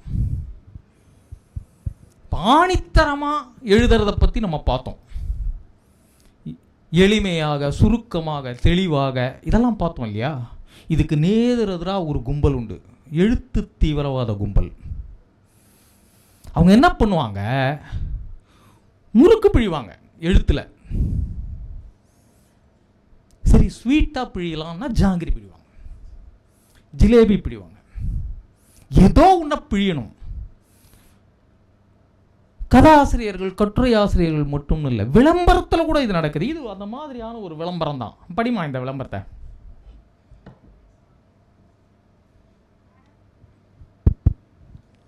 மணமகள் தேவை. புகழ்பெற்ற இஸ்லாமிய அறிஞரும் தொழிலதிபரும் 70 வயதை கடந்தாலும் இளமையும் சுறுசுறுப்பும் மாறாத மிகவும் வசதி படைத்த பெருமகனாருக்கு கணவரின் எழுத்துப் பணிக்கு உதவியாக படிப்பும் பண்புமிக்க மணமகள் தேவை. என்ன சொல்ல வராரு? இந்த விளம்பரம் என்ன சொல்லுதுன்னு எனக்கு இப்போ யாராவது நீங்கள் சொல்லணும். மைக் வேணும்னா வாங்கிக்கோங்க. யாருக்கு? அப்புறம் எதுங்க மணமகள் தேவைன்னு டைட்டில் வச்சிருக்கு? சார், அது அசிஸ்டன்ட் வச்சோம்னா நம்ம சம்பளம் கொடுக்கணும், அவங்களுக்கு சம்பளம் கொடுக்கணும்னு அவசியம் இல்லை, அதனால சார். இப்போ பயங்கரவாதியாக இருக்கீங்க நீங்களே. நான் அவரைத்தான் பயங்கரவாதின்னு நினச்சேன். அதல்ல விஷயம். நாம் இந்த விளம்பரத்திலிருந்து எடுத்துக்கொள்ள வேண்டிய பாடம் என்ன அப்படின்னா, ஃபஸ்ட்டு பாருங்கள், இஸ்லாமிய அறிஞர் அப்படின்னு சொல்கிறீங்க. சொல்லும்போது உங்களுக்கு ஒரு மதிப்பு வருது. படித்தவன் அப்படின்னா யாராக இருந்தாலும் படித்தவன் மேல் ஒரு மரியாதை வரும் இல்லையா? ஸோ முதல் வரியில் படிக்கிறவன் மனசில் ஒரு மரியாதையை கொடுத்துடுறது. ரெண்டாவது, தொழிலதிபர். அடேங்கப்பா, இவன் படிக்காத மேத தொழிலதிபர்லாம் கிடையாதுப்பா, படித்தவன் ஆனாலும் தொழிலதிபர். 70 வயதை, ஓ தாத்தாவா? சரியா? 3வது லைனில் நீங்கள் விழுந்துடுறீங்க. 4வது, இளமையும் சுறுசுறுப்பும். டேய் என்னடா சொல்கிற? 70 வயசு, படித்தவன், அறிஞர், ஆனால் தாத்தா, ஆனால் இளமையும் சுறுசுறுப்பும் இருக்குன்றாங்க. ஓகே, வசதி படைத்த, ஓகே, தொழிலதிபர்னா வசதி இருக்கத்தானே செய்யும் இல்லையா? கணவரின் எழுத்து பணிக்கு. So is a writer too. ஒரு ரைட்டராக வரும். எவ்வளோ ஒரு தசாவதாரம் கமலஹாசன்லாம் தூக்கி சாப்பிட்டு போயிடுவார் போல இருக்கு இந்த ஆள். படிப்பும் பண்பும் மிக்க மணமகள் தேவை. யாருக்கு இப்போ மணமகள் தேவை? ஒரு வரியில் சொல்லுங்க எனக்கு. நம்ம இலக்கணப்படி 4 வார்த்தையில் மிகாமல் சொல்லுங்க பார்ப்போம். யார் வேணா சொல்லலாம். இந்த விளம்பரத்தை 4 சொற்களில் சுருக்கி சொல்லணும்.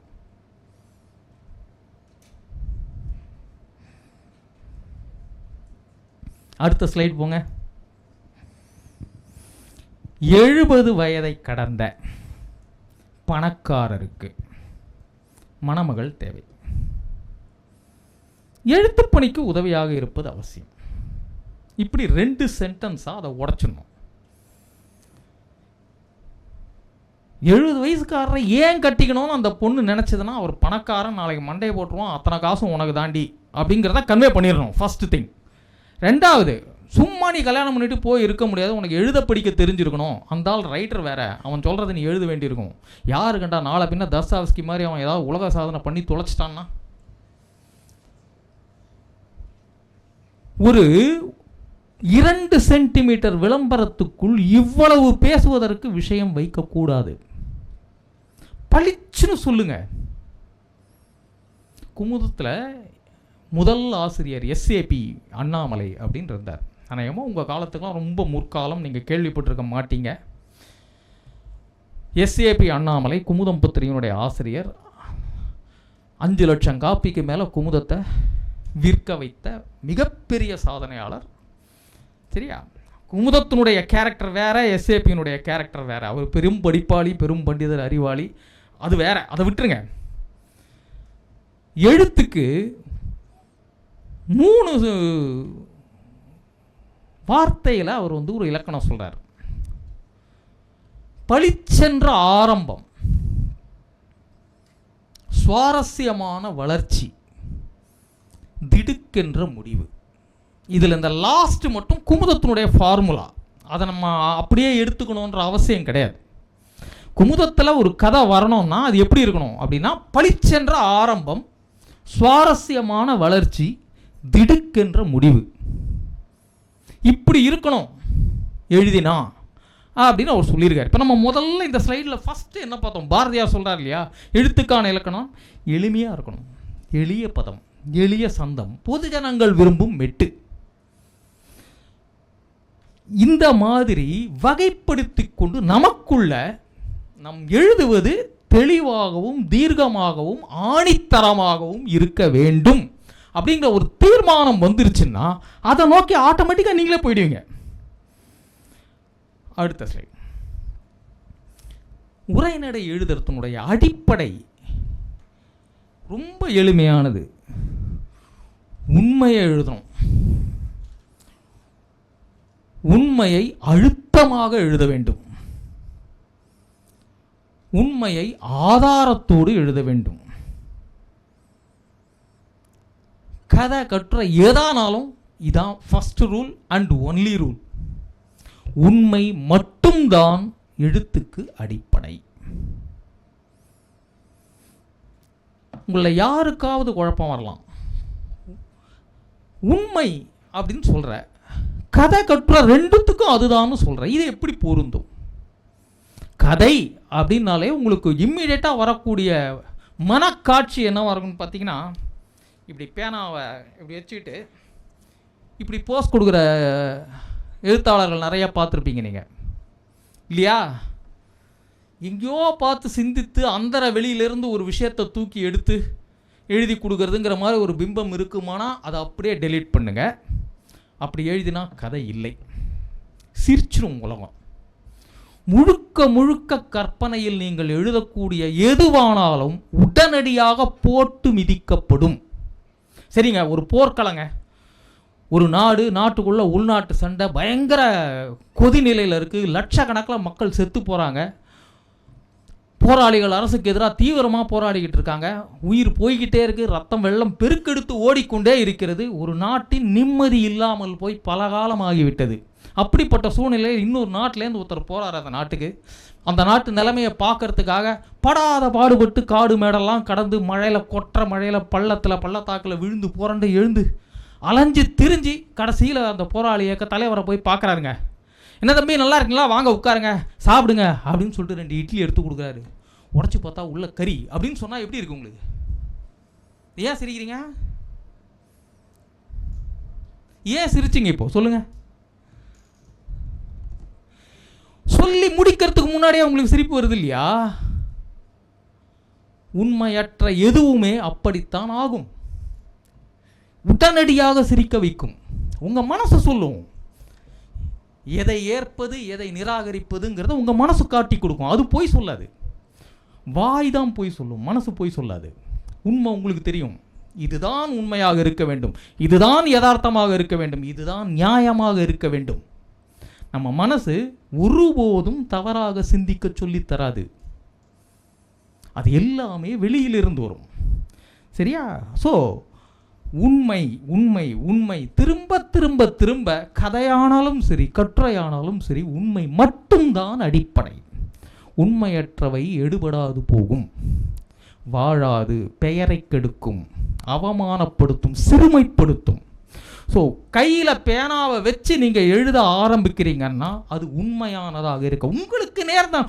உங்கள் வாழ்க்கையை விட உங்களுக்கு ஒரு மிகப்பெரிய புதையல் ஒன்றும் கிடையாதுங்க. போலீஸ் டிபார்ட்மெண்ட்டில் சொல்லுவாங்க, ஒருத்தன் கைரேகை மாதிரி இன்னொருத்தன் கைரேகை இருக்காதுன்னு. அதே மாதிரி தான் ஒவ்வொரு வாழ்க்கையும்.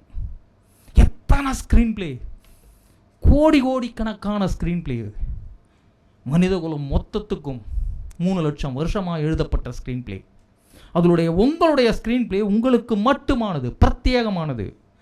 நீங்கள் சொல்லலாம், எல்லாரும் சாப்பிட்றான் நானும் சாப்பிட்றேன், எல்லாரும் சுவாசிக்கிறான் நானும் சுவாசிக்கிறேன், எல்லாரும் படிக்கிறான் நானும் படிக்கிறேன், எல்லாரும் செய்கிறதான நானும் செய்கிறேன், என்ன வித்தியாசமாக இருக்குது? அது அல்ல விஷயம். நீங்கள் உங்கள் வாழ்க்கையை எப்படி பார்க்கிறீர்கள், ஒரு பிரச்சனையை நீங்கள் எப்படி அணுகுகிறீர்கள், நீங்கள் என்ன தீர்வு எடுக்கிறீர்கள், அந்த பிரத்யேகத்தன்மை இருக்குது பார்த்தீங்களா, அதுதான் உங்கள் அடையாளம். அதைத்தான் எழுத வேண்டும். வாழ்க்கையிலிருந்து கதையை எடுங்கள். வெளியில் தேடாதீங்க, உங்கள் வாழ்க்கையில் தேடுங்க, கிடைக்கும். உங்கள் சுற்றி இருக்கிற உலகத்தை பாருங்க, மனிதர்களை பாருங்கள், கோடிக்கணக்கான கதைகள் அங்கே கிடைக்கும். சரியா? அலைய வேண்டாம் கதைக்காக, இப்படி கையை வச்சுட்டு யோசிக்க வேண்டாம். அப்படி யோசிச்சா அது கதை அல்ல, அது நல்லா இருக்காது, சத்தியமாக நல்லா இருக்காது. இப்போ நான் சொன்ன இட்லி உள்ள கறி வச்ச கதை தான் அது. சரியா? ரசிக்க முடியாது. அந்த நேரத்தில் சிரிச்சுட்டு போயிடுங்க. என்னுடைய நண்பர் கிரேசி மோகன், உங்களுக்குலாம் தெரிஞ்சிருக்கும், கிரேசி மோகன்ற பெயர் தெரிஞ்சிருக்கும், அவருடைய நாடகங்கள் பார்த்துருப்பீங்க. மிகப்பெரிய நகைச்சுவையாளர், என்னுடைய நீண்ட நெடுங்கால நண்பராக இருந்தவர், இறந்துட்டார். அவர் அருமையான கலைஞன். அவரை மாதிரி ஜோக் சொல்கிறதுக்கு இன்னொருத்தங்க பிறக்க முடியாது. என்ன ஒரே பிரச்சனைனா, அவருடைய ஜோக்கை நான் 10 நிமிஷம் கழிச்சு திருப்பி அவர்கிட்ட சொல்லணும்னா சொல்ல முடியாது. என்னால் கொட்டிட்டு போயிருப்பார் 100 ஜோக்கு. முதல் ஜோக் மறந்து போடும் எனக்கு. ஒரு கிரேசி மோகன் தான் இருக்க முடியும். எக்ஸம்ஷன்ஸை நம்ம எடுத்துக்க முடியாது. சரியா? நாம் ஒரு விஷயம் பொருட்படுத்தி கையை வச்சு எழுதுறோம்னா முதல் தகுதி குறைந்தது நம் வாழ்க்கையை விட ஒரு நாள் அதிகமாக அது வாழ வேண்டும். நான் சொல்றது புரியுதா உங்களுக்கு? கையை வச்சு நீங்க ஒன்று எழுதுறீங்கன்னா உங்க வாழ்க்கையை விட ஒரு நாள் அதிகமாக அது வாழ வேண்டும். இப்போ நீங்கள்லாம் சின்ன பசங்க, நாளைக்கு வளர்ந்து பெரியவங்களாகி வேலைக்கு போய் செட்டில் ஆகி உங்களுக்கு கல்யாணம் ஆகும், குழந்தை பிறக்கும். ஓகேவா? உங்கள் குழந்தை விஷயத்தில் நீங்கள் அதைத்தானே எதிர்பார்ப்பீங்க. நம்மளை விட நம்ம வாரிசுகள் நல்லா இருக்கணும், நம்மளை விட நம்ம தலைமுறை வசதியாக இருக்கணும், நம்மளை விட நம்ம பட்ட கஷ்டங்கள் நம்ம தலைமுறை படக்கூடாது நினைப்போம் இல்லையா? மனித குலத்தின் இயல்பான சுபாவம் இது. உங்கள் குழந்தையின் மீது நீங்கள் கொள்ளக்கூடிய அக்கறை, கவனம் உங்கள் எழுத்தின் மீது உங்களுக்கு இருக்க வேண்டும். சரியா? நெக்ஸ்ட், உண்மையின் மீது சிறிது கற்பனை கலந்தால் கதை.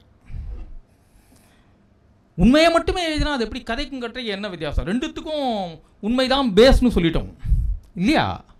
உண்மையின் மீது சிறிது கற்பனை கலந்தால் அது கதை.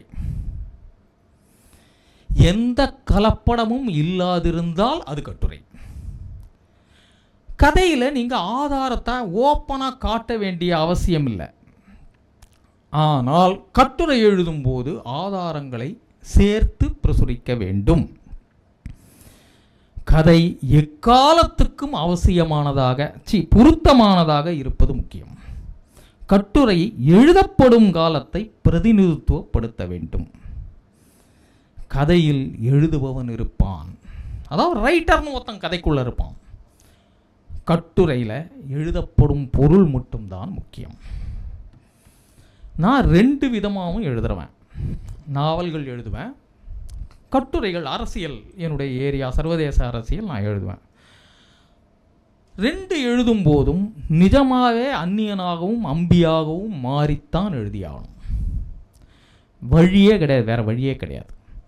கட்டுரை எழுதும்போது 3 விஷயம் முக்கியம். நாம் சொல்கிறது கரெக்டாக கன்வே ஆகுதா, காம்ப்ரமைஸே கிடையாது, கரெக்டாக கன்வே ஆகுதா. 2வது, அப்படி கன்வே பண்ணுற விஷயத்துக்கு போதுமான ஆதாரங்களை சேர்த்து கொடுக்குறேனா. 3வது, போர் அடிக்காமல் உங்களை நான் படிக்க வைக்கிறேனா. நான் ஃபிக்ஷன் ரைட்டிங்கில் எனக்கு நான் வைத்து கொண்டிருக்கக்கூடிய இலக்கணம் இதுதான். ஏன் அப்படின்னா, இப்படி பார்ப்போம். 1ஆம் கிளாஸ்லேருந்து +2 வரைக்கும், நீங்களாம் +2 முடிச்சிட்டிங்க இல்லையா? எல்லாரும் ஆல்மோஸ்ட்டு முடிச்சிருப்பீங்க. 1ஆம் கிளாஸ்லேருந்து +2 வரைக்கும் பாட புத்தகங்கள் படிச்சிருப்பீங்க இல்லையா? ஏதாவது ஒரு பாட புத்தகத்தை எழுதிய ஆசிரியர் பெயர் உங்களால் சொல்ல முடியுமா? புத்தகமும் எழுதப்பட்டது தானே, பள்ளி புத்தகமாக இருந்தாலும் எழுதப்பட்டது தானே அது. ஒரு புத்தகத்தின் ஆசிரியர் பெயரை சொல்லுங்க பார்ப்போம். யாராவது? சரிங்க, தமிழ்நாட்டு பாடநூல் கல்வி நிறுவனம் வந்து ஆசிரியர் பெயர் அந்த காலத்தில் போடுறதில்ல, இப்போ போடுறாங்க போல இருக்கு. அந்த காலத்தில் போடுறதில்ல, அதனால் எனக்கு தெரியாது. ஓகே, எவ்வளோ இன்ட்ரெஸ்டிங்காக எழுதியிருக்காரு இந்த ஆசிரியர். டீச்சர், இதை எழுதினவர் யார், கொஞ்சம் கேட்டு சொல்கிறீங்களா அப்படின்னு யாராவது என்னைக்காவது எந்த வகுப்புலையாவது கேட்டிருக்கீங்களா? ஏன்? என்னங்க அநியாயமாக இருக்குது. 12ஆம் கிளாஸ் வரைக்கும் தடியாக இவ்வளோ புத்தகம் படிச்சுட்டு தானே வந்திருப்பீங்க. அத்தனை எழுத்தை எழுதியவன் யார் அல்லது யார் யார்? ஒரு தடவை கூட கேட்கணும்னு ஏங்க தோணலை? நமக்கு மட்டும் இல்லைங்க, உலகம் மொத்தமும் எவனும் கேட்டதில்லை. நான் காலேஜ் போனப்போ, அது ஒரு சோக கதை, அதை விட்டுருங்க. நான் காலேஜ் போனப்போ ஒரு ஆசிரியர், ஆசிரியர்னா சொல்லி கொடுத்த ஆசிரியர் இல்லை, புத்தகம் எழுதிய ஆசிரியர். அவர் பேர் வந்து R.H. குருமின்னு பேர். அப்போ காலேஜில் தான் புத்தகத்தின் பாட புத்தகத்தின் ஆசிரியர் பெயர் எழுதியிருக்க அதை பார்க்குறேன். சரியா? R.H. குருமி அப்படின்னு ஒரு ஆள் பேர். அந்த ஆள்கிட்ட ஒரு கெட்ட பழக்கம் என்னென்னா, 700-800 பக்கத்துக்கு எழுதவே மாட்டான். அவனுக்கு எழுத வராது. அவன் இன்ஜினியரிங் மெக்கானிக்ஸ் எழுதினாலும் 700 பக்கம் தான் எழுதுவான். ஃப்ளூயிட் மெக்கானிக்ஸ் எழுதினாலும் 800 பக்கம் தான் எழுதுவான். தண்டியாக தான் எழுதி வைப்பான். எந்த சென்டென்ஸும் 4 வரிக்கு முடியவே முடியாது, ஃபுல் ஸ்டாப்பே வராது. உங்களை ஏங்க வைப்பான், எங்கடா ஃபுல் ஸ்டாப் வைப்பான் இவன் அப்படின்னு உங்களை ஏங்க வைக்கக்கூடிய ஒரு கதற மாணவர்களை என்ன சொல்கிறது, அப்படி ஒரு வதைக்கக்கூடிய ஒரு மாமேதை அப்படின்னு நான் தான் சொல்லலாம். ஏன்னா நான் சரியாக படிக்காதவன். படித்த பசங்க R.H. குருமியை படித்தும் சாதனை படைத்தவர்கள் எத்தனையோ பேர் இருப்பாங்க இல்லையா? அங்கே ஒருத்தர் உட்காந்துருக்கார் பாருங்க. சார் வணக்கம், பலராஜன் கீதா, நீங்கள் தானே? R.H. குருமியை படித்தும் சாதனை படைத்தவர்கள் இருக்கிறார்கள். R.H. குருமி மாதிரி எத்தனையோ பேர் இருப்பாங்க. என் கேள்வி, ஒரு பாட புத்தக ஆசிரியரையாவது தெரிந்து கொள்ள வேண்டும் என்று பள்ளி நாட்களில் நாம் ஏன் நினைக்கவில்லை? நமக்கு ஏன் அது தோணலை? நல்லா இருக்கே இந்த பாடம், யார் எழுதினாங்க இதை அப்படின்னு என்னைக்காவது கேட்டிருப்போமா? யோசிச்சு பாருங்க, கேட்கவே மாட்டோம். ஏன்? கேட்க தூண்டும் விதமாக அதில் எழுதப்படவில்லை. இதை ஒத்துக்கணும். சப்ஜெக்டை கன்வே பண்ணால் போகிறோம், சுவாரஸ்யம் இருக்கணுன்ற அவசியம் இல்லை. நான் ஒரு சென்டென்ஸ் சொல்கிறேன், அந்த சென்டென்ஸுக்கு என்ன அர்த்தம் நீங்கள் சொல்லுங்கள், யாராவது சொல்லுங்கள். அழகு என்பது நிறத்திலோ, மூக்கு கண்ணாடியிலோ, கழுத்துச் சுருக்கிலோ, பட்டுடையிலோ, பிற அணிகலன்களிலோ அமைவதன்று. மூளை, இதயம், நுரையீரல், கல்லீரல் போன்ற பேருறுப்புகள் சிறிய நிலையில் நின்று ஒழுங்கு பெற கடனாற்றலால் நரப்பு கட்டினின்றும் தடைபடா குருதியோட்டத்தினின்றும் முகிழ்க்கும் தசையடை அரும்போதே அழகாகும். இதை நீங்கள் படிக்கலன்னு யாரும் போய் சொல்ல முடியாது. இது மனப்பாட பகுதி, கண்டிப்பாக படிச்சிருப்பீங்க. என்ன அர்த்தம் இதுக்கு?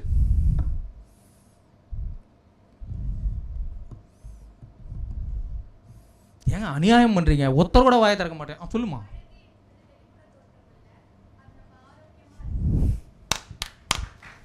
உன் பேர் என்னம்மா? இது யார் எழுதினது ஞாபகம் இருக்கா?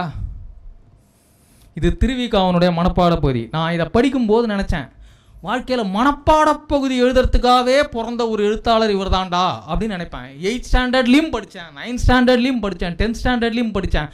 அன்றைக்கி எனக்கு திருவிகானா ஆகவே ஆகாது. கோபமாக வரும். எல்லாமே இவ்வளோ பெரிய சென்டென்ஸில் எழுதுறான், இந்த ஆள் மைண்டில் நிற்க மாட்டேங்குதே. பின்னாடி ரசிக்க ஆரம்பித்தேன். தமிழ்னா அந்த ஆள் எழுதுறதாண்டா தமிழ் அப்படின்னு அது ஒரு பக்குவம். நம்முடைய வளர்ச்சின்னு ஒன்று இருக்கு இல்லையா, நம்முடைய அறிவு வளர்ச்சின்னு ஒன்று இருக்கு இல்லையா. எதையெல்லாம் நாம் விருப்போமோ பள்ளி நாட்களில் எல்லாத்தையும் வெறுக்கிறதுக்கு தான் நம்ம ஆசைப்படுவோம். பிற்காலத்தில் வெறுத்த எல்லாவற்றையும் நாம் ஏற்கவும் அங்கீகரிப்போம், மதிப்போம். தந்தை தாயிலிடமிருந்து ஆரம்பித்து எல்லாமே நடக்கும். அதை விட்டுருங்க. அந்த வயசில் கடும் எதிர்ப்புணர்வு இந்த மாதிரியான மொழியின் மீது வரும். அது மிக இயல்பானது. அப்போ அது தப்பு கிடையாது. வளர்ந்த பிறகும் நீங்கள் அப்படியே இருந்தீங்கன்னா குறைபாடு உங்ககிட்ட இருக்குன்னு அர்த்தம். ஓகேவா? ஸோ கட்டுரையில் எழுதப்படும் பொருள் மட்டுமே முக்கியம். அடுத்தது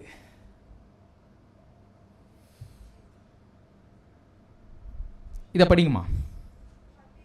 இது வைக்கம் முகமது பஷீர், இந்த பேர் தெரியுமா உங்களுக்கு? மலையாள எழுத்தாளர், உலக அளவில் கொண்டாடப்பட்ட இந்திய எழுத்தாளர், அற்புதமான ரைட்டர். வைக்கம் முகமது பஷீரினுடைய ஒரு கட்டுரையிலிருந்து ஒரு பத்தி மட்டும் நான் எடுத்திருக்கேன். படிங்கம்மா. 10-20 வருடங்களுக்கு முன் எனக்கு மனப்பிறழ்வு ஏற்பட்டது. பைத்தியம். ஏராளமான சிகிச்சைகள் நடந்தன. மென்டல் நர்சிங் ஹோமில் நீண்ட நாட்கள் இருந்தேன். கே. பரமேஸ்வரன் நாயர், சோபனா பரமேஸ்வரன் நாயர், பாரமேல் வாசு, காதல் வைத்தியநாத் வைத்தியநாத ஐயர், பொருண தோமஸ் ஆகியோர் இரவு பகல் பாராமல் என்னுடனேயே இருந்தார்கள். எங்களுடைய நண்பரான திரு CRP பணிக்கரின் வீட்டில் இருந்து எனக்கு உணவு கொண்டு வருவார்கள். சரஸ்வதி, லக்ஷ்மி, தங்கம் ஆகியோர் பெரும்பாலான நாட்களும் என்னை வந்து பார்ப்பார்கள். லக்ஷ்மியும் வைத்தியநாத ஐயரும் கொண்டு வந்து தரும் இட்லியின் கதையை நான் ஓர்மையுட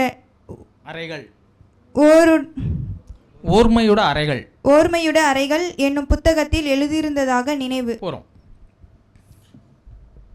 மனநிலை பிறழ்ந்து ஹாஸ்பிட்டலில் இருந்த நாள்களை பற்றி பஷீர் சொல்கிறார். கொஞ்ச நாள் அவர் மென்டல் ஹாஸ்பிட்டலில் இருந்து ட்ரீட்மெண்ட் எடுத்துட்டுருக்கார். அப்போ அவருக்கு யார் யார் ஹெல்ப் பண்ணாங்க, யார் யார் வந்து பார்த்தாங்க, இந்த தகவல்லாம் இந்த பத்தியில் வந்திருக்கு. கரெக்டாக?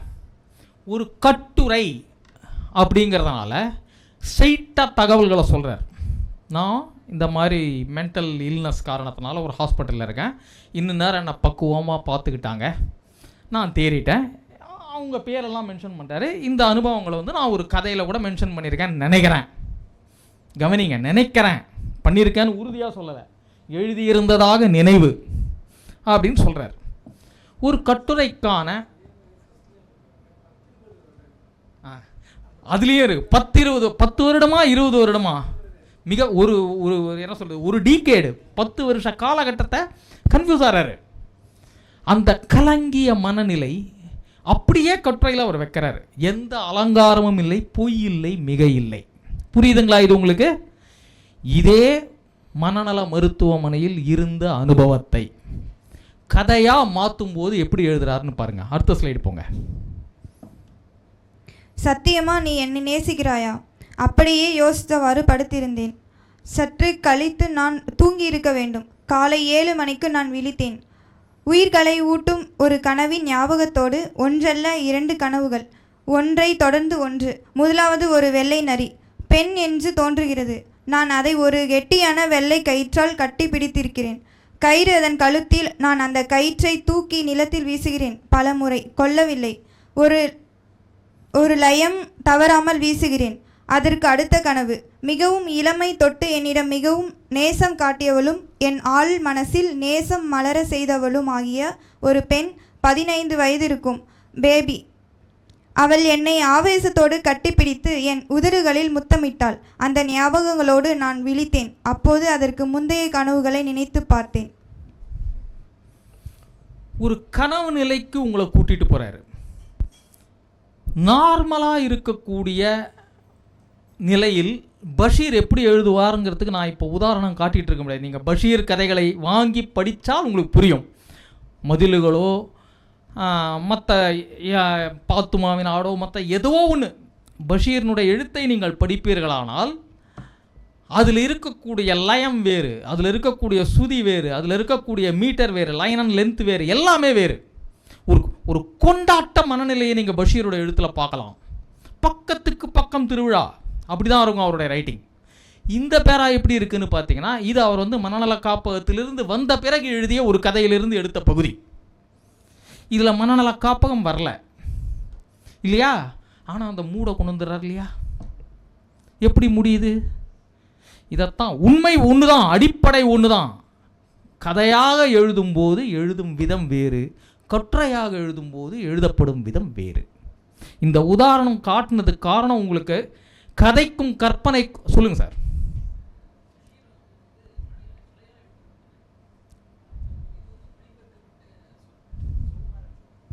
பஷீர் சார் அவங்க மலையாள எழுத்தாளர்.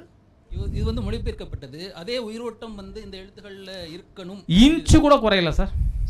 ஏன்னா நான் மூலத்திலேருந்து இந்த மொழிபெயர்ப்பு வையவனுடைய மொழிபெயர்ப்பு சரியா. முதல் மொழிபெயர்ப்பு சுகுமாரன்ல, அவர் பேர் என்ன, நாகர்கோவில் கன்னியாகுமரியில் இருக்கார், அவர் பேர் குளச்சல் ஜார்ஜினுடைய மொழிபெயர்ப்பு. இவங்க 2 பேருமே பஷீரை ஆழக்கற்றவர்கள், தமிழில் ஒழுங்காக எழுத தெரிந்தவர்கள், பிழைப்பட வாய்ப்பே இல்லை. பஷீருக்கு ஒரு அதிர்ஷ்டம் என்னன்னா, தமிழில் அவர் கெடுக்கப்பட்டதே இல்லை. எந்த மொழியிலையும் அவரை கெடுக்க முடியாதுங்க. ஏன்னா அந்த ஆள் பேச்சு மொழியில் எழுதுவார். நீங்களும் நானும் பேசுகிறச்சே எப்படி பேசுவோம், அவருடைய இயல்பு. அவர் கதை கொற்ற வித்தியாசம் காட்டுறதுக்கு என்ன 3 மணி நேரம் ஆச்சு இந்த உதாரணத்தை தேடி எடுக்க. மண்டை காஞ்சிட்டேன். ஏன்னா அவர் கட்டுரை எழுதினாலும் கதை மாதிரி இருக்கும், கதை எழுதினாலும் கட்டுற மாதிரி இருக்கும். அவ்வளோ ஈஸியாக ப்ரெடிக்ட் பண்ணவே முடியாத ஒரு ரைட்டிங் அது. நன்றி சார். அந்த சந்தேகமே உங்களுக்கு வேண்டாம் பஷீர் விஷயத்தில். நெக்ஸ்ட், இவ்வளவு நேரம் பார்த்த இந்த உரைநடைக்கு என்ன தேவை? நீங்கள் எழுத போறீங்க நாளைக்கு அப்படின்னா உரைநடைக்கு என்ன தேவை? நம்பகத்தன்மை, கிரெடிபிலிட்டி, தகவல், டேட்டாஸ். எவ்வளவுக்கு அவ்வளவு தகவல்கள் உள்ளே இருக்கிறதோ அவ்வளவுக்கு அவ்வளவு எழுத்து வீரியமடையும். காலத்தெளிவு, இது என்னங்கிறத நான் சொல்கிறேன். விவரிப்பு, பாத்திரவார்ப்பு, சொற்சிக்கனம், சுய அனுபவம். இதில் சிலதை நம்ம முன்னாடி நடுவில் பார்த்துருக்கோம். நம்பகத்தன்மைனா என்னன்னா, நாம் சொல்லக்கூடிய, தட் மீன்ஸ் எழுதக்கூடிய ஒரு விஷயம் படிக்கும்போது எஸ் இது உண்மை அப்படிங்கிற எண்ணம் படிக்கிறவனுக்கு வரணும். சின்ன குழந்தைகள் பார்த்தீங்கன்னா, அம்மா எனக்கு பசிக்குதுன்னு போய் கேட்காது. ரொம்ப சின்ன குழந்தைகள் எனக்கு பசிக்குதாம்மா அப்படின்னு போய் கேட்கும். ஏன்? வீட்டில் கவனிச்சு பாருங்கள். இல்லை நீங்கள் சின்ன வயசில் எப்படி இருந்தீங்கன்னு உங்கள் அம்மாட்ட கேட்டு பாருங்கள். அம்மா எனக்கு பசிக்குதாம்மா அப்படின்னு கேட்கும். ஏன்னா தனக்கு பசிக்கிறதா இல்லையா என்பது தன்னை விட தாய்க்கு தெரியும்ன்றது அந்த குழந்தைக்கு தெரியும். அதனால் அது அப்படி கேட்கும், அம்மா எனக்கு பசிக்குதாம்மா இது கேட்கும். ஏன் பொண்ணு கேட்டிருக்கா, அதை பார்த்ததுலேருந்து தான் எனக்கு அது தோணித்து. நம்பகத்தன்மை என்பது எப்படி வரும் என்றால், கிரெடிபிலிட்டி உருவாக்குறது ரொம்ப கஷ்டம். நாம் எழுதக்கூடிய ஒவ்வொரு எழுத்திலும் உண்மை மட்டும் இருந்தால் அந்த கிரெடிபிலிட்டி வரும். நீங்கள் கப்ஸா விட்றீங்க, கதை விட்றீங்கன்றது தெரிஞ்சிருச்சுன்னா ரீடர் உங்கள் கிட்ட வர மாட்டான். பல எழுத்தாளர்கள் நிறைய எழுதுவாங்க, நல்லா எழுதுவாங்க, நீண்ட நெடுங்காலமாக எழுதிட்டு இருப்பாங்க, சின்சியராக இருப்பாங்க, எல்லாமே இருக்கும். போதிய வாசகர்கள் இல்லாமல் போவார்கள். படிக்க மாட்டேங்கிறாங்க சொல்லிகிட்டே இருப்பாங்க. ஏன்? எல்லாம் இருந்தும் வாசகன் ஏன் நெருங்கி வரவில்லை என்றால் காரணமே தான். சங்கர் பிரமாதமாக படம் எடுப்பாருங்க, சூப்பர் டூப்பர் ஹிட் அவர் படம் எல்லாமே. ஆனாலும் லாஸ்ட்டாக வந்து அவர் படத்தை ஏன் நீங்கள்லாம் பார்க்கல? ரொம்ப பயங்கரவாதிகளாகவே வந்துருக்கீங்க. ஸ்டூடெண்ட்ஸை கூட்டின்னு வரேன்னு சொல்லிட்டு எல்லாம் டெரரிஸ்ட்டை கூட்டின்னு வந்து வச்சுருக்கீங்க. நம்பகத்தன்மை இல்லாமல் போனால் சங்கராக இருந்தாலும் அதான் நிலைமை. ஒரு சப்ஜெக்டை நம்ம பார்க்குறோம் அல்லது படிக்கிறோன்னா முதல்ல நமக்கு தோணணும், ஆமாங்க இவன் சொல்கிறது கரெக்டு, இது உண்மை தான், இப்படித்தான் இருக்கணும். ஏதோ ஒரு இடத்துல இது உண்மை, இது நியாயம் அப்படின்னு உங்கள் மனசு சொல்லணும். நான் முதல்ல சொன்னேன் பார்த்தீங்களா, இங்கே இருக்கான் பார்த்தீங்களா, அவன் போய் சொல்ல மாட்டான். நீங்கள் வாய் என்ன வேணாலும் பேசலாம், ஆனால் இவன் போய் சொல்ல மாட்டான். அவனுக்கு தெரியும் இது தேரும் தேராது, இது உருப்படும் உருப்படாது, இது அதுக்கு தெரியும். ஸோ அந்த மனதின் குரலுக்கு மதிப்பு கொடுங்கள். கொடுத்தால் நல்ல ரிசல்ட் வரும். தகவல் செறிவு. இதில் ஒரு சிக்கல் என்னென்னா, நான் ஒரு பத்திரிகை ஒன்று நடத்துகிறேன், medraspapper.com என்னுடைய பத்திரிகை. என்னுடைய எழுத்து வகுப்புகளுக்கு வரக்கூடிய மாணவர்களில் சிறந்த மாணவர்களுக்கு மட்டும்தான் நான் பத்திரிகைக்குள்ளே எழுதுறதுக்கு இடம் கொடுப்பேன். சில பரீட்சைகள் மூலமாக, அதை நான் என்ன மாதிரி பரீட்சை வைக்கிறேன்னு அவங்களுக்கு தெரியாது, சில பரீட்சைகள் மூலமாக நான் ஆட்களை தேர்ந்தெடுப்பேன். இது என்னென்னா, அப்படி வரக்கூடிய ஸ்டூடெண்ட்ஸுக்கு அவங்களுடைய ரைட்டிங்கில் நான் சில குவாலிட்டிஸ் பார்ப்பேன். சில பேர்கிட்ட வரிக்கு வரி டேட்டா இருக்கும், தகவல்கள் தேடி திரட்டி கஷ்டப்பட்டு அதை கிராஸ் செக் பண்ணி வெரிஃபை பண்ணி எல்லாம் பண்ணி பக்காவாக எழுதுவாங்க. ஆனால் படிக்கவே முடியாது. சில ரைட்டிங்ஸ் தகவல்கள் குறைவாக இருக்கும், ஆனால் சுவாரஸ்யமாக இருக்கும். சரியா? நல்லா தெரியும் இது தகவல் குறைவு, பஜனை தான் பண்ணியிருக்கான் அப்படின்றது தெரியும், ஆனால் படிக்கிறதுக்கு நல்லா இருக்கும். இன்னும் சிலது தகவலே இருக்காது. மாட்டை பற்றி கட்டுரை எழுத சொன்னால் மாட்டை கொண்டு மரத்தில் கட்டிவிட்டு மரத்தை பற்றி கட்டுரை எழுதுவது போல எழுதக்கூடிய மாணவர்களும் இருப்பாங்க. சரியா? இதில் எது அளவுகோல்?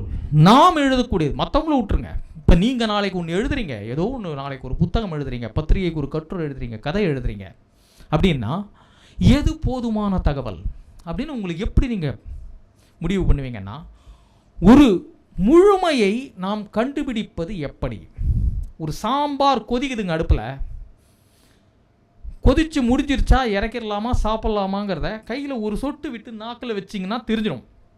ருசி தெரிஞ்சிடும், மனம் தெரிஞ்சிடும், பதம் தெரிஞ்சிடும், புளி வெந்துருச்சா வேகலையான்றது தெரிஞ்சிடும், உப்பு ஜாஸ்தியாக கம்மியான்னு தெரிஞ்சிடும், எல்லாமே ஒரு சொட்டில் தெரிஞ்சிடும். அதை போல எழுத்துக்கும் ஒரு சொட்டு தான். நாம் தேடி திரட்டி எடுக்கக்கூடிய தகவல்களை தொகுத்து ஒரு தடவை வாயை விட்டு சொல்லி பார்க்கணும். எழுதுறதுக்கு முன்னாடி என்ன எழுதுனீங்கனாலும் சரி, வாயை விட்டு சொல்லி பார்க்கணும். அப்படி சொல்லி பார்க்கும்போது மிஸ் ஆகுது பார்த்தீங்களா? உங்கள் மைண்ட்லேருந்து உதிர்ந்து தனியே விழக்கூடிய தகவல் இருக்கு இல்லையா, அதை மட்டும் தனியாக எடுத்து வைங்க. எழுதி முடிச்சப்புறம் அது நிஜமாவே தேவையா இல்லையான்னு பாருங்கள், அப்போ தெரிஞ்சிடும் உங்களுக்கு. நான் கடைபிடிக்கும் உத்தி இதுதான். முதல்ல டேட்டாஸை கலெக்ட் பண்ணிவிடுவேன். நான் ஃபிக்ஷன் எழுதும்போது டேட்டாஸை மொத்தமாக கலெக்ட் பண்ணி வச்சு ஃபுல்லாக படித்து பார்த்து என்னுடைய லாங்குவேஜில் அதை தனியாக நோட்ஸ் எழுதி வச்சுருவேன். பக்கமாக எழுதிடுவேன். இப்போ தகவல்கள் என் மனத்தில் உருத்திரண்டு வந்து விடும். அதன் பிறகு நான் எழுத ஆரம்பிக்கும்போது எதெல்லாம் மிஸ் ஆகுது, நான் கலெக்ட் பண்ணி வச்ச தகவல்களில் எதெல்லாம் மிஸ் ஆகுதுன்றதை பார்ப்பேன். ஒருவேளை என் ஞாபக குறைபாட்டினால் கூட அப்படி நடக்கலாம் இல்லையா, வயசாகுது, அதுவும் நடக்கலாம். அப்படி மிஸ் ஆன தகவல்களை மட்டும் எடுத்து வச்சுக்கிட்டு இது உண்மையிலே தேவையா அல்லது மிஸ் ஆனது நியாயமானது தானா அப்படின்னு கிராஸ் செக் பண்ணால் தெரிஞ்சு போயிடும். ஓகேவா? காலத்தெளிவு. இது எழுத்து நான் முன்னாடி சொன்ன மாதிரி சொல்லி பார்த்து செய்வதன் மூலமாக தான் வரும். ப்ரெசன்ட் டென்ஸில் ஆரம்பித்து பாஸ்ட் டென்ஸில் போய் ஃப்யூச்சர் டென்ஸில் முடிகிற ஆட்கள்லாம் இருக்காங்க நம்ம ஊரில், பயங்கரமான கில்லாடிகள். அப்படியெல்லாம் எழுதக்கூடாது. எந்த டென்ஸில் ஆரம்பிக்கிறோமோ அந்த டென்ஸில் எழுதணும். காலம் மாற்றி மாற்றி மாற்றி மாற்றி எழுதக்கூடியது இப்போ ஃபேஸ்புக்கில் நிறைய பார்க்குறேன், எக்கச்சக்கமாக அப்படி பண்ணுறாங்க. இதுக்கும் நான் சொன்னது தான், ஒரே ஆரம்ப காலத்து கட்டத்திலாவது சொல்லி பார்த்து எழுதுங்கள். காலம் பிறந்து பிறந்து எழுதும்போது படிக்கிறவன் விலகி விலகி போவான். காலத்தெளிவு, துல்லியம் ரொம்ப முக்கியம் எழுத்தில். விவரிப்புனா நேரேஷன். நிறைய பேர் வர்ணனையும் விவரிப்பும் ஒன்றுன்னு நினைப்பாங்க, கிடையாது. இந்த காலகட்டத்தில் வர்ணனைக்கான தேவை இல்லை, எல்லாமே விஷுவலாக நம்ம பார்த்துட்டோம். ஸோ எழுத்தினுடைய வடிவம் மாறி வரக்கூடிய காலமாக இது இருக்கிறது. விவரிப்புனா என்னென்னா, இடங்களை விவரிக்க வேண்டும், நபர்களை விவரிக்க வேண்டும், சம்பவம் நடக்கும் சூழ்நிலையை விவரிக்க வேண்டும். எழுதும்போது இதெல்லாம் ரொம்ப முக்கியம். ஏதை எப்படி பண்ணுறது? Next slide. இது ஒரு குட்டி கதை, ஆனால் இதை இப்போ சொல்கிறதுக்கு டைம் இருக்குமா தெரியாது. எவ்வளோ தருவீங்க? எவ்வளோ? 5 minutes தான் தருவீங்களா? ஆரம்பித்ததே 10 மணிக்குன்னு சொல்லிட்டு 10:30 ஆரம்பிக்க சொல்லிட்டு இப்போ 5 மினிட்ஸ் தான். சரி, கேள்வி நேரமாக இருக்கியா? ஓகே, இதுவும் நான் சொன்ன அந்த எஸ்ஏபியினுடைய ஒரு ஸ்டேட்மெண்ட் என்னென்னா, அவருடைய உதவி ஆசிரியர் தந்தார் ஜாரா சுந்தரேசன் சொல்லிட்டு. மாலைமதிக்கு அவர்கிட்ட ஒரு கதை கேட்டிருக்காரு. அவர் கதை எழுதி மாலைமதிக்கு கதை எழுதி ஒரு கொடுத்ததும் கதையை உள்ள பத்திரிகைக்குள்ளேயே வேலை பார்க்குற உதவி ஆசிரியர் கொடுத்த கதையை அவர் ரிஜெக்ட் பண்ணுறார் எடிட்டர். நல்லா இல்லையா அவன் கதை, குப்பை மாதிரி இருக்குது அப்படின்னு தூக்கி மூஞ்சில் போடலை. ஏன் அந்த கதை நிராகரிக்கும் தரத்தில் இருக்கிறதுன்றதுக்கு 4 பக்கத்தில் ஒரு லெட்டர் எழுதுறார். உன் கதையில் உண்மை குறைவாக இருக்கிறது அப்படிங்கிறது தான் அந்த லெட்டர்னுடைய சாரம். இது எல்லாத்தையும் சொல்லி முடிச்சுட்டு லாஸ்ட்டாக இந்த பேரா சொல்கிறார். எங்கே அவர் பல கதைகளை ரேண்டமாக எடுக்கிறாரு. தீஜா நயனாமனுடைய மரப்பசுலேருந்து ஒரு பேரா, அயன் ராண்டனுடைய புஸ்தகத்துலேருந்து ஒரு பேரா, வேற ஒருத்தனுடைய ஏதோ ஒரு நாவல்லேருந்து ஒரு பேரா எடுத்து பாருங்கள். எங்கே தொட்டாலும் உண்மையின் ஜீவ துடிதுடிப்பு தெரிகிறது அப்படின்னு உதாரணங்கள் 4 பக்கத்துக்கு காட்டிட்டு லாஸ்ட் பேராவாக இதை எழுதுறார். எங்கு தொட்டாலும் உண்மை, உண்மை மனிதர்கள், உண்மை நடப்பு, உண்மை பேச்சு, எல்லாவற்றுக்கும் மேலாக வாழ்க்கையில் காயம்பட்ட மனிதர்களுக்கும் நோய், துன்பம், மரணம் இவற்றுக்கும் உள்ள தொடர்பு. பாழுங்கிணற்றுக்கு வெளியே ஓனாய் பிடி நழுவினால் முதலை, இடையில் கூடு சிதைந்து நாக்கில் சுட்டும் தேன் துளிகள், இதுதான் வாழ்க்கை என்ற பிரஜை.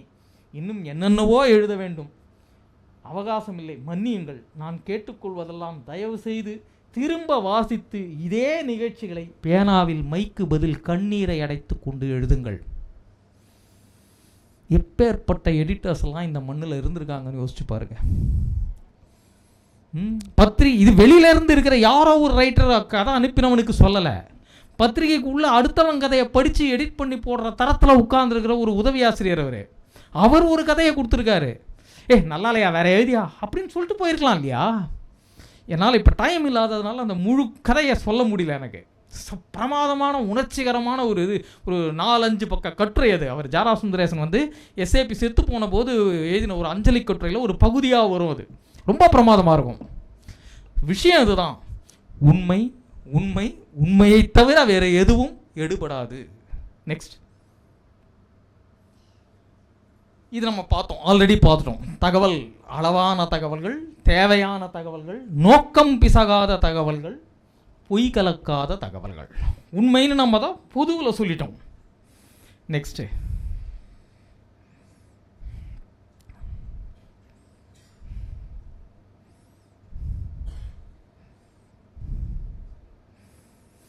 விவரிப்பு. அதானே, எதை விவரிக்கணும் இதையும் நம்ம பார்த்தோம். காட்சி நடக்கும் களத்தை விவரிக்கணும், கதாபாத்திரங்களின் பின்னணியை சொல்லணும், கதை நடக்கும் காலத்தை சுட்டி காட்டணும். சும்மா குத்து மதிப்பாக அதிகாலை பொழுது விடிந்ததுன்னு ஆரம்பித்து ஒரு கதையை சொல்லக்கூடாது. பளிச்சுன்னு எந்த சூழ்நிலை, சுப்பிரமணியபுரம் படம் பார்த்தீங்களா? பார்த்துருப்பீங்க, பெரும்பாலானவர்கள் பார்த்துருப்பீங்க. ஒவ்வொரு சின்ன விஷயத்தையும் எவ்வளவு கவனித்து அந்த 80களின் காலகட்டத்தை கொண்டு வந்து திரையில் நிறுத்தினார்னு யோசிங்க. இது ஒரு படத்துக்கு பண்ண வேண்டிய விஷயம் இல்லை, எழுதக்கூடிய ஒவ்வொரு விஷயத்துக்கும் இது தேவை, கண்டிப்பாக தேவை. அந்த முயற்சி எழுத்தில் இல்லாவிட்டால் உடனடியாக நிராகரிக்கப்படும், நிற்காது. நான் ஃபிக்ஷனாக இருக்கும் பட்சத்தில் அது சொல்லப்படுகிற காலகட்டத்தை பிரதிநிதித்துவப்படுத்த வேண்டும். அதர்வைஸ் அதுக்கு மரியாதை இல்லாமல் போயிடும். தேவையானதை விவரிக்கணும், தேவையற்றதை கண்டிப்பாக அவாய்ட் பண்ணணும். நெக்ஸ்ட், அடுத்த உதாரணம் போங்க. இந்த விவரிப்பு சொன்ன இல்லையா, அதுக்கு ஒரே ஒரு உதாரணம். நான் 2 எடுத்துகிட்டு வந்தேன், 1 மட்டும் பார்ப்போம்.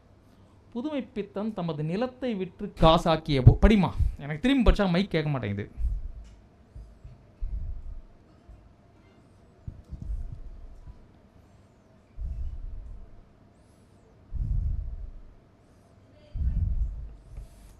சரி விட்டுருங்க, நானே படிக்கிறேங்க. வந்துச்சா? புதுமை பித்தன் தமது நிலத்தை விற்று காசாக்கிய போது அவரது சித்தப்பா சுப்பிரமணிய பிள்ளை ஒரு யோசனை சொன்னார். வீணாக பணத்தை செலவு செய்து விடாமல் ஒரு ஜீப் கார் வாங்கி வாடகைக்கு விட சொன்னார். அப்போது யுத்தம் முடிகின்ற அல்லது முடிந்து விட்ட பருவம். சரசமான விலைக்கு உறுதியான ஜீப் கார்கள் கிடைத்து கொண்டிருந்தன. எனவே அப்படி ஒன்று வாங்கினால் ஏதாவது பிரயோஜனகரமாய் இருக்கக்கூடும் என்பது அவர் எண்ணம். ஆனால் அதற்கு புதுமை பித்தன் சொன்ன பதில் என்ன தெரியுமா? ஜீப் வாங்குவதில் ஆட்சேபனை இல்லை, ஆனால் ஒரே ஒரு நிபந்தனை, வாங்கிய உடனேயே அதை என் அப்பா மேலதான் விடுவேன். சம்மதமா? என்ன விவரிக்கிறார் இது? ஏன் உங்களை புன்னகை செய்ய வைக்கிறது? அது காமெடி, அதனால சிரிச்சிட்டிங்க. அவருடைய குடும்ப சூழல் தெரியுது, நிலத்தை விற்று எதையோ வாங்குகிற சூழ்நிலை தெரியுது. அவங்க எல்லாமே அவர் என்ன மாதிரியான காலகட்டத்தில் வாழ்ந்தார், என்ன பண்ணால் பிழைக்கலாங்கிற ஒரு அந்த அந்த அந்த அந்த அந்த அந்த அது சார்ந்த சிந்தனை ஓடிட்டு இருக்கிறது தெரியுது. இவ்வளோ இருந்தாலும் ஜீப் வாங்கினா முதல்ல எங்கள் அப்பா மேலே தான்டா ஏற்றுவேன்னு சொல்லும்போது அப்பா மகனுக்கு நடுவில் இருந்தக்கூடிய ஏதோ ஒரு உரசல், ஏதோ ஒரு பிளவு அது தெரியுது. ஒரு மொத்த வாழ்க்கையினுடைய ஒரு குறுக்கு விட்டு தெரியுது இல்லையா? மொத்தம் 4 வரியில் இப்படி விவரிக்கணும். சரியா? ஸ்லைட் ஆஃப் பண்ணிக்கலாம். எண்ட் ஆஃப் த டே இப்படியெல்லாம் தனித்தனியாக பிரித்து நாம் நுணுகி பார்த்தாலும் இதெல்லாம் எழுத்தில் வர்றதுக்கு ஒரே ஒரு வழி தான் உண்டு, எழுதணும். கிளாஸ் அட்டன் பண்ணிவிட்டு அத்தோடு மறந்துட்டு போகிறதுல பிரயோஜனமே கிடையாது. 10 பைசா உதவாது. ஒரு நாளைக்கு குறைந்தது 100 சொற்கள், அதிகம்லாம் வேணாம், 100 சொற்கள் ஏதாவது எழுதுங்க. சரியா? எதுவும் எழுதுறதுக்கு கண்டென்ட் இல்லை சார், நான் என்ன பண்ணுறது, இன்றைக்கி எனக்கு எதுவுமே தோணலை அப்படின்றீங்களா? உங்கள் பேரை எழுதுங்க 100 தடவை. டைப் பண்ணிவிட்டு Ctrl+A Ctrl+C போட்டு பண்ணக்கூடாது, கையால் எழுதணும். 10 தடவை உங்கள் பேரை எழுதினீங்கனாலே போர் அடிச்சிடும், உருப்படியாக ஏதாவது எழுதலாமேன்னு தோண ஆரம்பிச்சிடும்.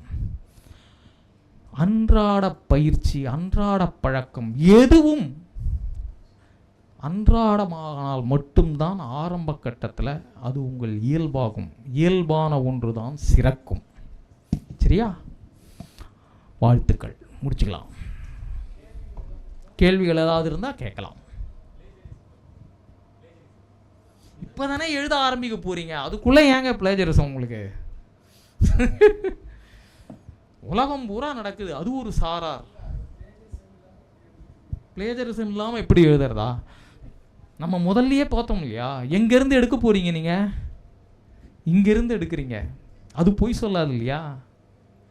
உங்கள் ரேகை போடுறதுன்னு அவ்வளோ விளக்கமாக முதல்ல சொல்லிட்டேன் இல்லையா? அது எப்படி தப்பு பண்ணும்? டெலகிராமில் PDF எடுத்தால் மட்டும்தான் உங்களுக்கு அந்த எண்ணம் வரும். அதை பண்ணாமல் இருங்க, இந்த தப்பு நடக்கவே நடக்காது.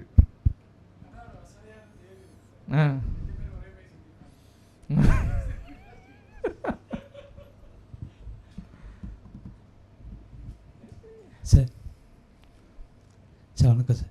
சார் இப்போ நம்ம பண்ணக்கூடிய இப்போ நம்ம எழுதணும்னு முடிவு பண்ணிட்டோம் சார், உரைநடை எழுதணும்னு முடிவு பண்ணிட்டோம். நம்மளுடைய டெய்லி ப்ராக்டிசஸ் எப்படி சார் இருக்கணும்? இப்போ வாசிப்பு எழுத்து ரெண்டுமே பேரலாக போகணுமா, இல்லை என்ன மாதிரியான பயிற்சி? என்னுடைய அப்ரோச் எப்படின்னா, அன்றாடம் ஏதாவது எழுதுங்கன்னு பொதுவாக நான் யாருக்குமே சொல்ல மாட்டேன். ஃபஸ்ட்டு திங், நீங்கள் எத்தனை மணிக்கு காலையில் எந்திரிப்பீங்கன்னு கேட்பேன். 6 மணின்னு சொன்னாங்கன்னா 5 மணிக்கு எழுந்துருங்கன்னு சொல்லுவேன். 5 மணின்னு சொன்னீங்கன்னா 4 மணிக்கு எழுந்துறீங்கன்னு சொல்லுவேன். என்னால் காத்தெல்லாம் எழுந்துக்க முடியாதுங்க, நான் நைட்டு 12வது படுக்கிறதுக்கு அப்படின்னு சொன்னீங்கன்னா 1 மணி வரைக்கும் முடிச்சிட்ருங்கன்னு சொல்லுவேன். உங்களுடைய அன்றாடத்துக்கு வெளியே நீங்கள் டைம் வச்சு இந்த வேலையை செஞ்சால் மட்டும்தான் உருப்படும். சரியா? உங்கள் கம்ஃபர்ட் ஜோனுக்குள்ளே நீங்கள் எழுத்த கொண்டு வந்தீங்கன்னா எதுக்காக வேணாலும் இதை நீங்கள் கேன்சல் பண்ணுவீங்க. இப்போ 12வது மணி 12 மணிக்கு எழுதுகிற நேரம் எனக்கு அப்படின்னு வச்சுருந்தா நான் எழுத முடியாது. நான் இங்கேருந்து கிளம்பி வீட்டுக்கு போனேன்னா, என் வீடு குரோம்பேட்டில் இருக்குது, நான் எப்படி எழுத முடியாது. ஸோ என்னுடைய எழுத்து நேரம்ன்றதை இரவு 12 மணிக்கு பிறகு தான் நான் வச்சுப்பேன். எல்லாம் முடிச்சுட்டு எல்லாரும் உலகம் தூங்கிருச்சான்னு தெரிஞ்சதுக்கப்புறம் உட்காந்து 1 ஹவர் வேலை செஞ்சேன்னா போகிறோம், கரெக்டாக நடக்கும். இல்லைனா ஏர்லி மார்னிங் எந்திரிச்சு செஞ்சிங்கன்னா கரெக்டாக நடக்கும். ஆரம்ப கட்டத்திலாவது அன்றாடங்களுக்கு வெளியே படிப்பது எழுதுவதை வைத்து கொண்டால் இது கரெக்டாக வந்துடுங்க. இல்லை வேலைக்கு நடுவில் தான் பண்ணுவேன்னா பெருசாக சாதிக்க முடியாதில்ல. ப்ராக்டிஸ்ங்கிறது நம்ம டெய்லி லைஃப்லேருந்து ஒதுக்கி அதுக்கு ஒரு டைம் ஸ்பெண்ட் பண்ண சொல்கிறீங்களா சார்? அதுக்குன்னு ஒரு டைம் நீங்கள் 1 ஹவர் 2 மணி நேரம் கொடுத்தாங்கன்னு அவசியம் கிடையாது. 5 நிமிஷம் வைங்க. படிக்க 5 நிமிஷம், எழுத 5 நிமிஷம் ஃபிக்ஸ் பண்ணுங்கள். ஆனால் 6 மணிக்கு எழுந்துக்கிற ஆளாக இருந்தால் 5 மணிக்கு எழுந்து அதை செய்யணும். நீங்கள் படிக்கிறீங்களா எழுதுறீங்களாங்கிறது கூட செகண்டரி, 5 மணிக்கு எழுந்துக்கிறீங்களான்றதான் மேட்டர். அல்லது நீங்கள் ஆல்ரெடியே 5 மணிக்கு எழுந்துக்கிற ஆளாக இருந்தால் 4 மணிக்கு எழுந்துக்கணும்.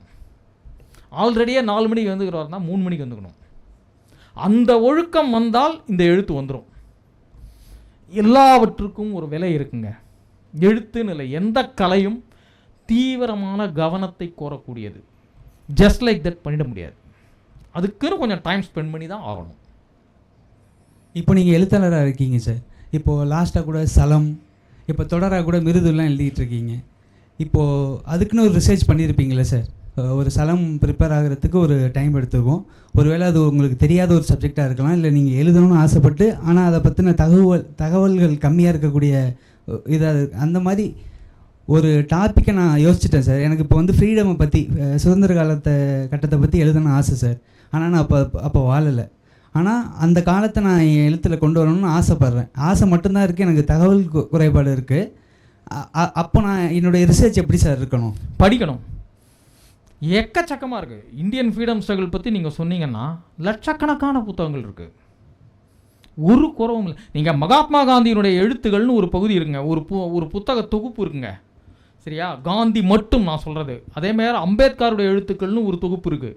அம்பேத்கருடைய எழுத்துக்கள் மட்டுமே, அவருடைய பேச்சு எழுத்தினுடைய கலெக்ஷன் மட்டுமே ஒரு கலெக்ஷன் இருக்குது.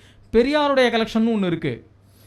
இந்த மாதிரி தனிநபர்கள், முக்கியமான தனிநபர்களுடைய வாழ்வு அனுபவங்கள் அல்லது அவர்களுடைய எழுத்து சார்ந்து படித்தாலே ஒரு குறிப்பிட்ட வரலாற்றின் ஒரு பகுதி உங்களுக்கு வந்துடும். அதை ஒழுங்காக படிச்சுட்டு போனீங்கனாலே அதை தொட்டு மொத்த வரலாறும் உங்களுக்கு எங்கே கிடைக்குதுன்ற ஹைப்பர் லிங்க் கிடச்சிடும். படிக்கிறது ஒன்று தான் வழி. இதோ இந்த பில்டிங் இருக்குது பார்த்தீங்களா, இங்கே ஏசி போட்டு குழுன்னு இருக்குல்ல, இதை மறந்துடுங்க. கீழே கொமையும், சரியா, கச்சாமச்சான் இருக்கும், கலைஞ்சி போய் கிடக்கும். ஆனால் அங்கே தான் கிடைக்கும் புதையல். இன்றைக்கி என்ன ரைட்டர்னு சொல்லி நீங்கள் சொன்னீங்க, உங்கள் பேர் கூட எனக்கு தெரியாது, ஆனால் உங்களுக்கு நான் தெரிஞ்சிருக்கேன். நான் இப்போ நேற்று எழுதின சலம் தெரிஞ்சிருக்கு, இன்றைக்கி எழுதுகிற மிருது தெரிஞ்சிருக்கு இல்லையா? அது எல்லாத்துக்கும் அடிப்படை இந்த பில்டிங்க்கு கீழே இருக்கிற லைப்ரரி தான். இங்கேயே தான் வாழ்ந்தேன்னா.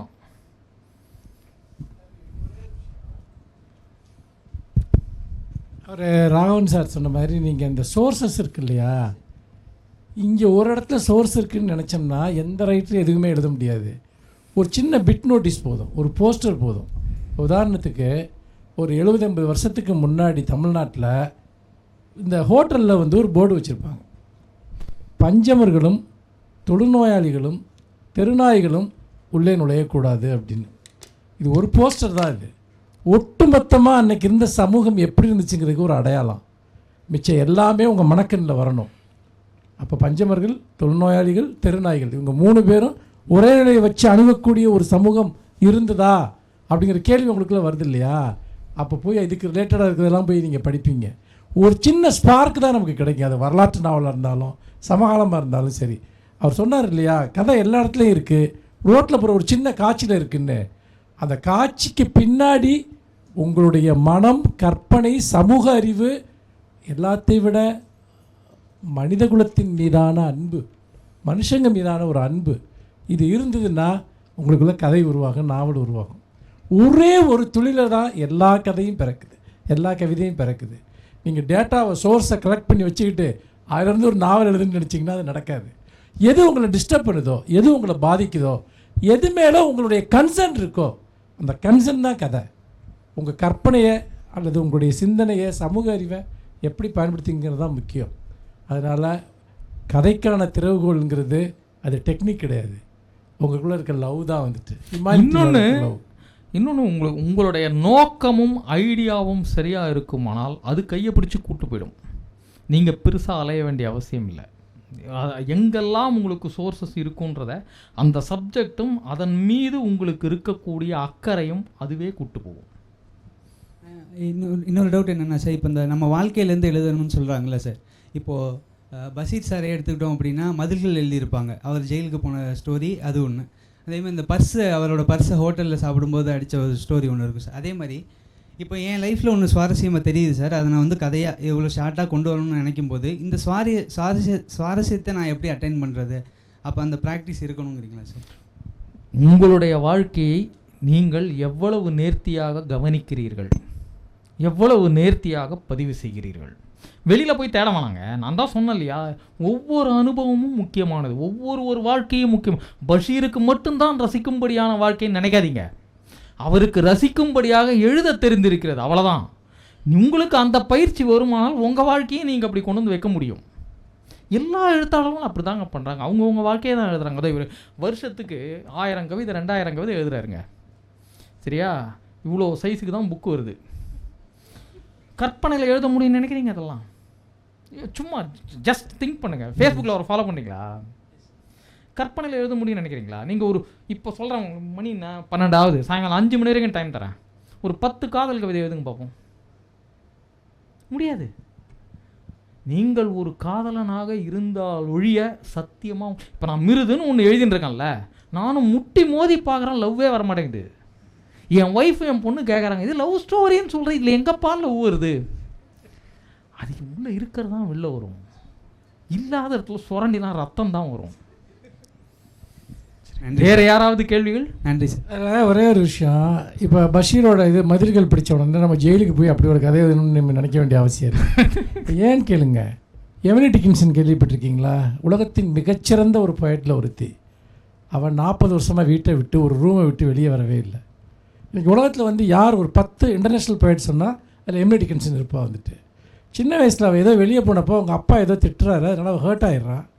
அதுக்கப்புறம் ஒரு வீட்டை விட்டு வெளியே போகலை. அவள் எழுதின கவிதைகள் எல்லாமே ஃப்ரெண்ட்ஸ்க்கு எழுதின லெட்டரில் அவள் எழுதின கவிதைகள். ஆனால் மானுட வாழ்க்கையை பற்றி, மனித படத்தை பற்றி அவ்வளோ அற்புதமான கவிதைகளை அவள் எழுதியிருக்கா. எப்படி எழுதுறா?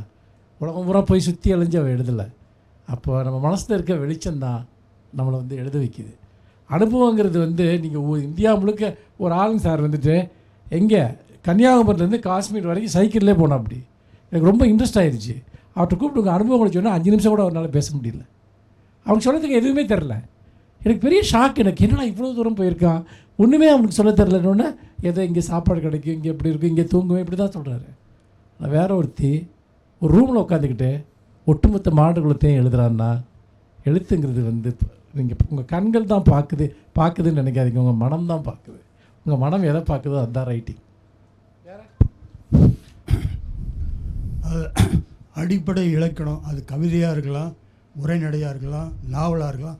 அடிப்படை இலக்கணம்னு சொல்லும்போது நம்ம வந்து அந்த கால் புள்ளி, அரை புள்ளி, முழு புள்ளி, அப்புறம் ஆச்சரியம் சார் தமிழுக்கு அதெல்லாம் தேவையில்லை சார். இல்லை, இது மாதிரி இருக்குது. நம்ம பப்ளிஷ் பண்ணும்போது முதல்லயே நான் சொல்லிடுறேன், தெரியாமையே நிறைய பேர் எழுதிட்டு பப்ளிஷர்கிட்ட கொடுத்து அவனுக்கும் தெரியல. இல்லை நான் பெரிய பிரச்சனையாக இருக்குது. இதுக்கு வந்து ஒரு வகுப்பில் அதுக்காக தனியாக ஒரு செஷன் வந்து ஐயா அவர் வைக்கணும். இல்ல நீங்க சொல்ற இலக்கணம் அவர் வைக்க மாட்டாரு. இல்ல அது பெரிய பிரச்சனை. இருங்க நான் சொல்லி என்ன பேச விடுங்க. எழுத்தாளன் தான், எனக்கே அந்த மாதிரி பிரச்சனை இருக்கு. ரைட் இல்ல சார் பண்ணிடலாம். ஆக்சுவலா நீங்க சொன்னீங்கன்னா சரி பண்ணிடலாம்னு வரேன்னா பண்ண மாட்டார். நான் சொல்றேன் உங்களுக்கு, தமிழுக்கு இந்த புள்ளி எல்லாம் தேவையில்லை. கால் புள்ளி, அரை புள்ளி, முக்கா புள்ளி, முழு புள்ளி, 1.5 புள்ளி, 1.25 புள்ளி, இதெல்லாம் நம்ம மொழிக்கு தேவையில்லை. கல்வெட்டுகளில் என்ன சார் புள்ளி வச்சாரு? ராமலிங்க வள்ளலாருடைய சிக்னேச்சர் பாருங்க, இருக்கு ஆன்லைனில் இருக்கு பாருங்க. ராமலிங்கம்ன்ற பேரில் வரக்கூடிய மெய்யெழுத்துக்கு கூட புள்ளி வைக்காம தான் எழுதியிருப்பாரு. ஆனால் உங்களுக்கு ஈஸியாக நீங்கள் படிப்பீங்க, புள்ளி இல்லை நீங்கள் ஃபீலே பண்ண மாட்டீங்க. நம் மொழிக்கு அதெல்லாம் தேவையில்லை. இதெல்லாம் இங்கிலீஷ் வந்த பிறகு இங்கே இறக்குமதி செய்யப்பட்டவை. நம் மொழியினுடைய கட்டுமானத்துக்கு இதெல்லாம் அனாவசியம். அவாய்ட் பண்ணுங்க. என்ன கேட்டால் இந்த டயலாகுக்கு டபுள் கோட்டு போட்டு இந்த பக்கம் 2 கொம்பு இந்த பக்கம் 2 கொம்பு அதுவே தேவையில்லைன்ற தூக்கி போட்டு எழுதுங்க, படிக்கிறவன் புரிஞ்சுப்பான் ஈஸியாக. இந்த மொழியின் கட்டமைப்புக்கு எந்த புள்ளிகளும் தேவையில்லை. தன்னளவில் முழுமையானது இது. முடிச்சுக்கலாமா? ஓகே, நன்றி. இப்போ வந்து டீ பிரேக். ஒரு 10 நிமிஷத்தில் எல்லாரும் உள்ள வந்துருங்க. எவ்வளோ நேரம்? மனுஷ் ஒரே நிமிஷம், அங்கே ஒரு குழந்தை கை தூக்குது, அதை மட்டும் கேட்டுக்கணும். நீ தானா டெய்லி கேள்வி கேட்பியே? சொல்லுமா. ஐயா வணக்கம். ஐயா பேசும்பொழுது நீங்கள் கதையில் வந்து கற்பனைக்கு அவ்வளவா முக்கியத்துவம் இல்லை, கற்பனை வந்து வேணாம் அப்படின்ற மாதிரி சொல்கிறீங்க. வேணாம் நான் சொல்லலை. இல்லை மிதிக்கப்படும், கற்பனை மிதிக்கப்படும் அப்படின்னு ஒரு இடத்துல முழு கற்பனை உதவாது. முழுக்க முழுக்க கற்பனையில் ஒரு படைப்பை உருவாக்கலாம் என்று நினைக்காதீர்கள். அது கற்பனையாக இருக்காது, பொய்யாக இருக்கும். பொய் என கருதப்பட்டால் மதிக்கப்படாது. இதை தான் நான் சொல்ல வந்தேன். புரியுங்க. உண்மையை வந்து அது அழகா சொல்றதே, பிரமிப்பா சொல்றதே கற்பனையாக தானே இருக்கும். அதை அலங்கரிக்கிறதுக்கு நீங்கள் யூஸ் பண்ணீங்க, சரியா? ஒரு உண்மையை ரசிக்கும் விதமாக சொல்லும் இடத்தில் நீங்கள் புனைவை கொண்டு வரலாம். கற்பனையினுடைய தேவைங்க. இப்போ நான் பஷீர்னுடைய உதாரணம் காட்டினேன் இல்லையா? மணலார் மருத்துவமனையில் இருந்த அனுபவத்தை கதையாக மாற்றும் போது அவர் எப்படி மாற்றுறாருன்னு பார்த்தீங்க இல்லையா? அந்த மாதிரி நீங்கள் செய்யலாமே தவிர முழுக்க முழுக்க கற்பனையில் உன்னை கிரியேட் பண்ண முடியாதுன்னு சொல்கிறேன். பண்ணிங்கன்னா அது அழகாக இருக்காது, ரசிக்க தகுந்ததாக இருக்காது, அவ்வளோதான் விஷயம். நீங்கள் ஒரு இடத்துல இந்த இட்லியை உடைக்கும் பொழுது கறி இருக்குது அப்படின்னு சொல்லி அந்த ஒரு இடத்துல சொன்னீங்கல்ல. இப்போது ஒரு கதையில் யாருக்கும் வாழ்க்கை தூரம் இல்லை அப்படின்னு ஒரு கதை உண்டு. அதில் வந்து ஒரு பையன், அவன் கேரக்டர் வந்து கருவாயன் பேர். அவனை சொல்கிறாங்க, அவன் எப்படி இருக்கான் அப்படின்றத சொல்லணும். இந்த உலகத்தில் இது வரைக்கும் நம்ம அப்படி ஒரு மனுஷனை பார்த்துருக்க மாட்டோம். அப்படி சொல்கிறதுக்கு வந்து ஒரு உதாரணம் வந்து சிரிப்பு வரும்பொழுது வரும் கொட்டாயும் இதுக்கு இடையில் இருக்கக்கூடிய ஒரு இடைஞ்சல் தான் அவனுடைய முகம் அப்படின்னு ஒரு இடத்துல சொல்கிறாங்க. அந்த இடைஞ்சல் எப்படி இருக்கும்? சிரிக்கும் போது ஒரு கொட்டாய் வந்துச்சுன்னா நம்ம மூஞ்சி எப்படி இருக்கும்? ஒரு மாதிரி இருக்கும்ல, அது மாதிரி அவன் இருக்கிறான் அப்படின்னு சொல்றது வந்து நம்மளுக்கு புரிய வைக்குது. இதெல்லாம் கரெக்டுங்க, இதெல்லாம் தப்பு இல்லைங்க, இதெல்லாம் தாராளமாக செய்யலாம். நான் சொல்றது கருப்பொருள் அளவில் நீங்கள் முழு கற்பனைக்கு போகாதீங்கன்னு நான் சொல்கிறேன். அந்தரத்திலிருந்து கதையை தேடாதீர்கள், வாழ்க்கையிலிருந்து எடுங்கள், இவ்வளோதான் நான் சொல்ல வருது. முழுக்க முழுக்க கற்பனையில் கிரியேட் பண்ணால் அது நல்லா இருக்காது, நிற்காது, வேற ஒன்றுமே இல்லை. எழுதுகிற விதம் எப்படி வேணா இருக்கலாம், உங்கள் மனோதர்மப்படி உங்களுக்கு தோன்றும் விதமாக நீங்கள் எழுதலாம். இப்போ நீங்கள் சொன்ன உதாரணம் ரொம்ப அழகாக இருந்தது. யாருடைய ஆத்தர்? யார் அது? ஆத்தர் வந்து கவிஞர் வைரமுத்து. நல்லா இருந்தது, தாராளமாக பண்ணலாம். உங்களுக்கு ஏற்றாற் போல் உங்கள் மனம் எதை சொல்லுதோ அந்த விதமாக நீங்கள் சித்தரிக்கலாம், எப்படி வேணாலும் சொல்லலாம். அடிப்படை உண்மையாக இருக்க வேண்டும், அவ்வளோதான் மேட்ரு. ஃபிக்ஷனாக இருந்தாலும் சரி, நான் ஃபிக்ஷனாக இருந்தாலும் சரி, அதான் ரூல். நன்றிங்க. முடிச்சுக்கலாமா? மகிழ்ச்சி, நன்றி. தொடர்ந்து உயிர்மை டிவியோட வீடியோஸை பார்க்க சேனலை சப்ஸ்கிரைப் பண்ணுங்கள். உடனடி அப்டேட்ஸை பெற பெல் ஐக்கானை ப்ரெஸ் பண்ணுங்கள்.